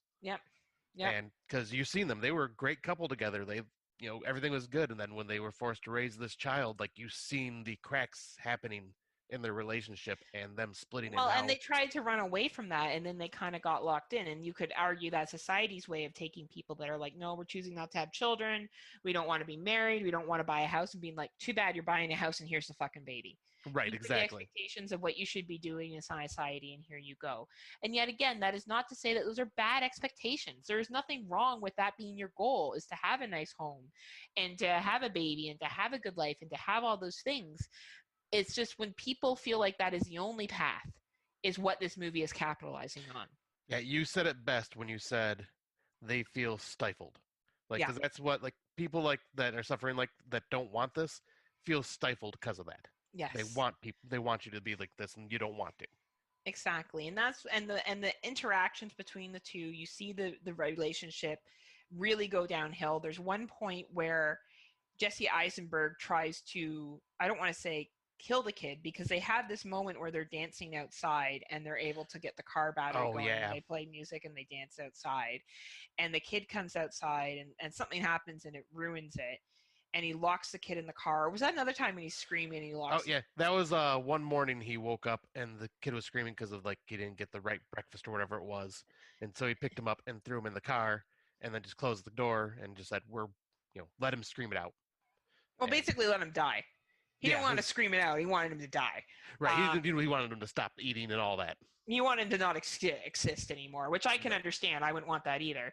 And she buckled to the maternal feelings. Like when she even goes and picks him up and he's crying and she lays with him until he falls asleep. Like I think definitely how female are raised, you're raised to have this maternal, no matter what, you take care of the children. And it's something that's expected to you. And you're also, if we talk about socialization, women are socialized to be more in touch with their feelings and for the purpose of child raising, for the purpose of being able to be that emotional support in a heterosexual relationship for a man.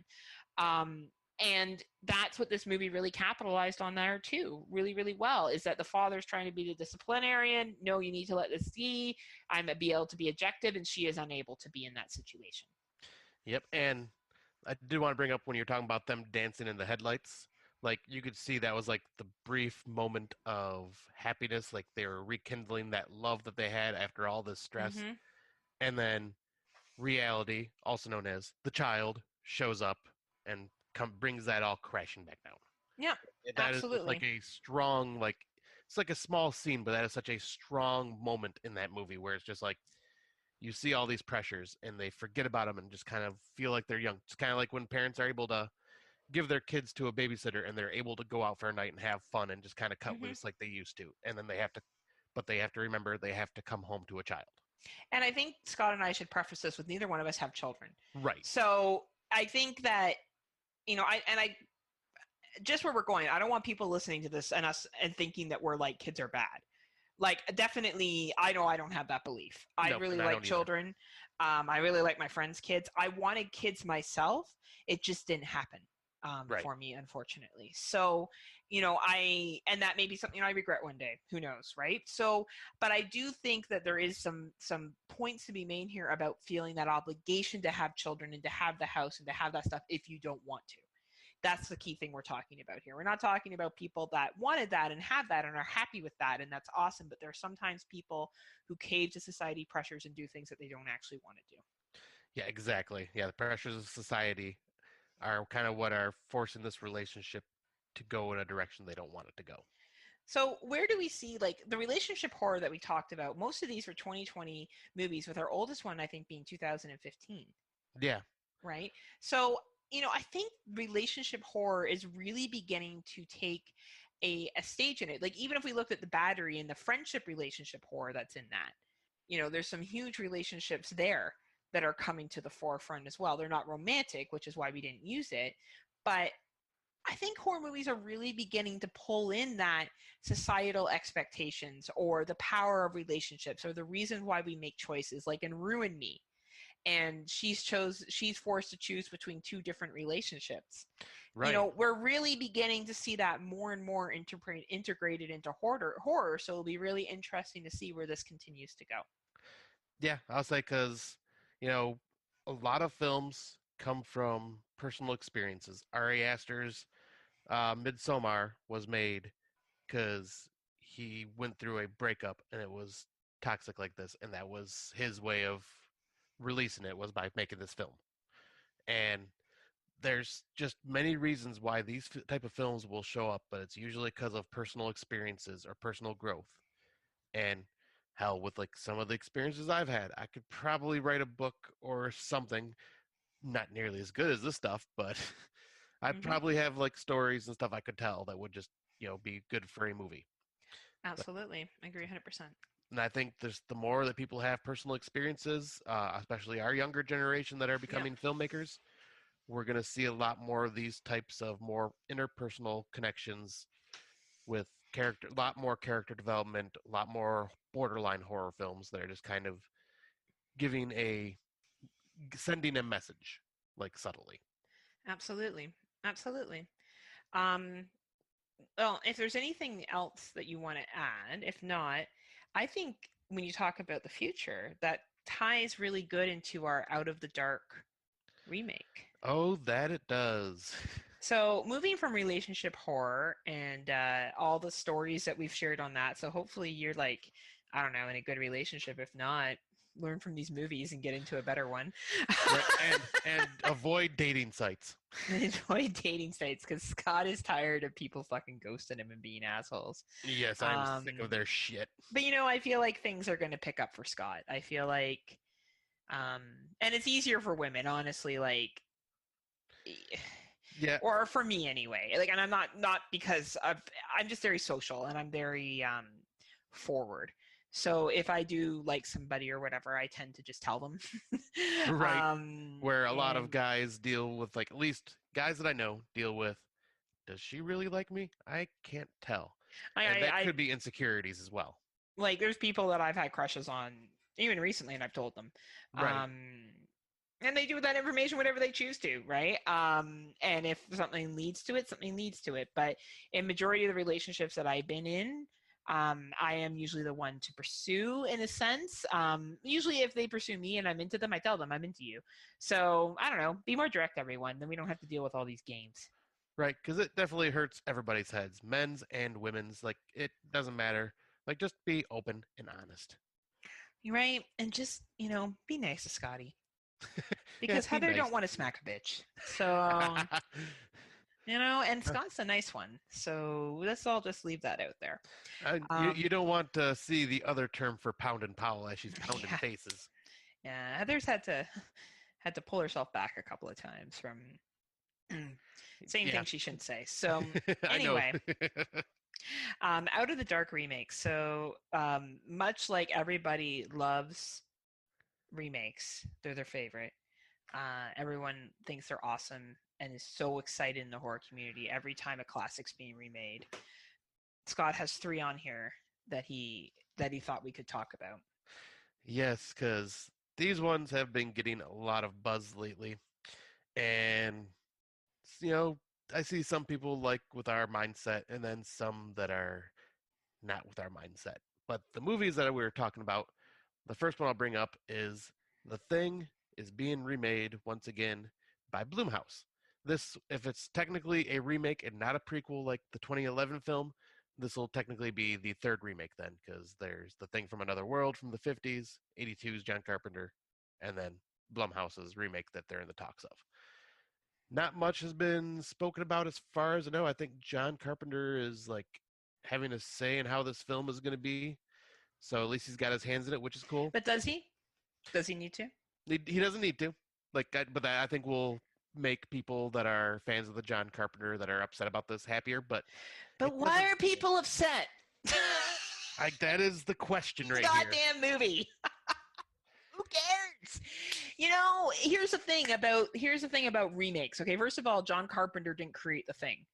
Okay, Right. The Thing is based off a novel, so it's been remade already, right? Exactly.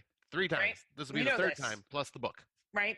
So I understand how people can be very attached to a film, but I watched, and this is probably in no great comparison. There's a Scream series that MTV came out with. Yep. It has nothing to do with the original Scream. Nothing. Yep. Just did Characters something aren't on the their own. same. And even the ghost face mask isn't the same. They just basically slapped the Scream label on it and did a similar storyboard. Yeah. Did you think I was all like, oh, why didn't they get... Well, no, I think Wes Craven was involved in that, so I can't say anything. But why didn't they have Nev Campbell? And why didn't they have this thing? And even if Wes Craven hadn't been involved in season 1, because I don't know if he was involved in the other ones, because I think he may have passed away before he could be. Right. I would have fucking cared. I would have just either watched it or not watched it, watched a couple episodes, and maybe liked it or not. I think we need to get over the fact that John Carpenter, believe it or not, doesn't have to have an input on a remake of The Thing. They could just remake The Thing without his fucking blessing. Like, all they need is the copyright to pay him. Yeah, I think I understand people being upset, or not upset, but like people being so negative about this, just for the fact that in the horror community, this is perceived as a masterpiece. Yes, I get that. The makeup effects, top notch, probably the best makeup effects ever created by person. And that was in 82. And yep, that'll probably be CGI. But you know what? Let Blumhouse do this. They may surprise you. And if it's not that good, what have you lost? You still have guess the what? 82. You can still watch the other one. That's exactly where I was going. You still have the 82 version that you could always go back and watch. Like, the new one comes out, this is just for a newer generation. Because, like it or not, 82 is almost 40 years ago now. And it's a long movie. Yeah, and not only was it 40 years ago, but like it or not, people in the new age generation, the 20-year-olds that are out now, probably aren't going to go back and watch something from the 80s like right away. They're going to want to watch the new stuff that's coming to theaters, that like what Blumhouse does. They focus on this younger generation, and this is going to introduce them to the thing. And it may introduce them to the 82 version, which could introduce them to the 50s version. And you might have created new fans. But like, yeah, I don't see the issue here. Like, this should just, and it like, I'm gonna bring up the other remakes because like I'm not done on the thing yet. I'm just looking up something. Oh, okay. When was the original? So The Thing from Another World was the original movie, right? Yep. Okay, so for all those people that like The Thing in 1982, right? Yep. So I guess they all watched The Thing from Another World. So Right. so if you like the one in 1982, I guess all the people that like the one in 1951 can't like the one in 1982 in that logic. Right. How dare John Carpenter remake a movie from 1951? Right. That was probably exactly. ahead of his time at the time. Right. Exactly. Like, that's the same logic. Yes. Like, it's the exact same logic. And you know what's even funnier? That was only a 31-year difference between. So it's got an 89% rating on Rotten Tomatoes, the original, The Thing from Another World. It's an hour and 27 minutes long. It has a 7.1 rating on IMDb. It was released on April 6, 1951. It's filmed in black and white. It used all practical effects because we all know there was no CGI. Yep. So The Thing 1982 is a remake. So for every person who is like, thinks that this was the end all, and I'm not saying it's not a good movie. Don't get me wrong. Okay, I'm not saying The Thing is a bad movie. I've never seen a thing, The Thing from Another World. Never seen it. Neither have I, actually. Never seen it. So, but here's the thing. I don't have a beef with it being remade. No. Because if it was already remade once, and that person would have had the original concept of it. Let's see who the director was. Christian Niebuhr. So should Christian Niebuhr, should we pull him up from the grave so he can have a say on the current thing as well? So we make sure everybody has their input. Maybe we can zombify him and see what he has to say. And I know I'm being a little bit facetious, and I apologize for my passion. But like, I just find this argument fucking ridiculous. Like, if they want to remake it and make it a readaptation, you know, it doesn't need anyone's blessing. You don't have to go watch it. The reality was the second remake was made in 1982. People from 2020 may not appreciate it. Yeah. Let them remake it. If it gets new people liking horror, awesome. Yes, I would like to see other concepts be made. But really, how does this really ruin anybody's life or day? Right, exactly. It's like it doesn't nothing. And one things that remakes do, remakes bring in the money. Right? Because of a recognizable brand name. And that money goes towards making other horror films for Blumhouse, which lets them be creative and create original content. And then they'll come out with another remake to break in all the cash again so they can do more of these independent, unknown films. Like, that's how this goes every time. Or they make a shitload of money, and guess what? That's called capitalism. Welcome to... Welcome to America. Right? Like, oh my God. I shouldn't get so worked up, and I'm sorry, Scott. This argument frustrates me beyond no beliefs. Oh, like, it's eye rolling. Every single time I see the comments like this, I just roll my eyes because it's like, I don't see how this really affects you in your life. And especially with The Thing, since it's already a remake. Yeah. It's like, it's just honestly, like we could even go as far as calling this is another readaptation of the book. Yeah, absolutely, right? Like, for all we know, they could be remaking The Thing from Another World, and they could be using that style of monster. Like, yeah, there could be lots of things they could be using. Right, exactly. And I'll bring up the other ones because I don't think we'll have nearly as much to say just because The Thing is, like, obviously the one that everyone focuses on. But they're also talking about the Exorcist remake and possibly a Texas Chainsaw Massacre remake / sequel / prequel / not sure what that is. That's a franchise that they keep bringing up from the dead. Yeah, and putting movies in different spots and really different confusing orders. us collectors. I don't even understand how the order works. I'm so confused. I think it's Leatherface, then the original Texas Chainsaw Massacre, then... And the remake with Jessica Biel. Yeah, then we put the remake in there. And then I think Texas Chainsaw 3D, then I think Texas Chainsaw Part 2, then Part 3, then Next Generation. Yeah, no, actually, then there was also the prequel to the remake, So that would be before the original, but after Leatherface. It's so confusing. Yeah, yet again, I don't have a problem with remakes. You can remake Chainsaw Massacre till like it's done and gone. I don't care. I enjoy the story, and I enjoyed the 3D one. I thought it was funny. Yeah, that one I thought I seen, but apparently I did not. Like she's hiding onto the fucking Ferris wheel and spin around and shit. I don't know. I find it funny, but I don't know. I Texas Chainsaw Massacre. I just need someone to cover that franchise, so I know the fucking order they're in, so I can watch them properly. Because it is a fucking mess at this point, right? And but yeah, this is kind of one of the reasons I brought this up, because it's been remade a couple times already, and there's been all these it's one of those just confusing sequels or series, just because the way things are placed. It's like, all right, I can see why you're remaking it again to get people in. Like I said, this could be a remake, this could be a sequel, this could be a prequel. I have no idea yet. Yeah. I just know that the director that was on has left, which is always a bad sign. And they had to get someone new, and they're starting from scratch. Well, you know what? Like, I'll probably watch it. I've seen most of them, unless it looks really boring, then I don't put it on. Right. I don't think I've seen Leatherface yet. That one's not bad. It's kind of annoying, like kind of dumb as a prequel to Texas Chainsaw Massacre. But I would say if it didn't have Texas Chainsaw Massacre or Leatherface in the title, it would be a decent movie. Like, it's as long as you can separate it from that. Because I really like the original from the 70s. Yeah. I really like the remake with Jessica Biel. So did I. I thought that was fucking phenomenal. Michael Bay did that, didn't he? Yeah, it was his Platinum Dunes company. Yeah, because he always films things the same way. Yes, he does. Like, his films always look like a fucking Michael Bay Transformer film. And then I like the 3D and 2. But, wait, do I like 2? What's the one with Renee Zellweger? That's Next Generation. That's part 4. Yeah, that's fucking painful, but funny. Yeah, because that one has Matthew McConaughey in it. Yeah, and because they're huge stars, right? Yeah. So, like, I don't know. I don't mind them, and I could care less about a remake. I can watch it if I don't want to. Right. It's an easy watch. I know what I'm walking into. The Exorcist, which we kind of hot-scotched over, great film, but definitely dated. Let's see what they can do with it now.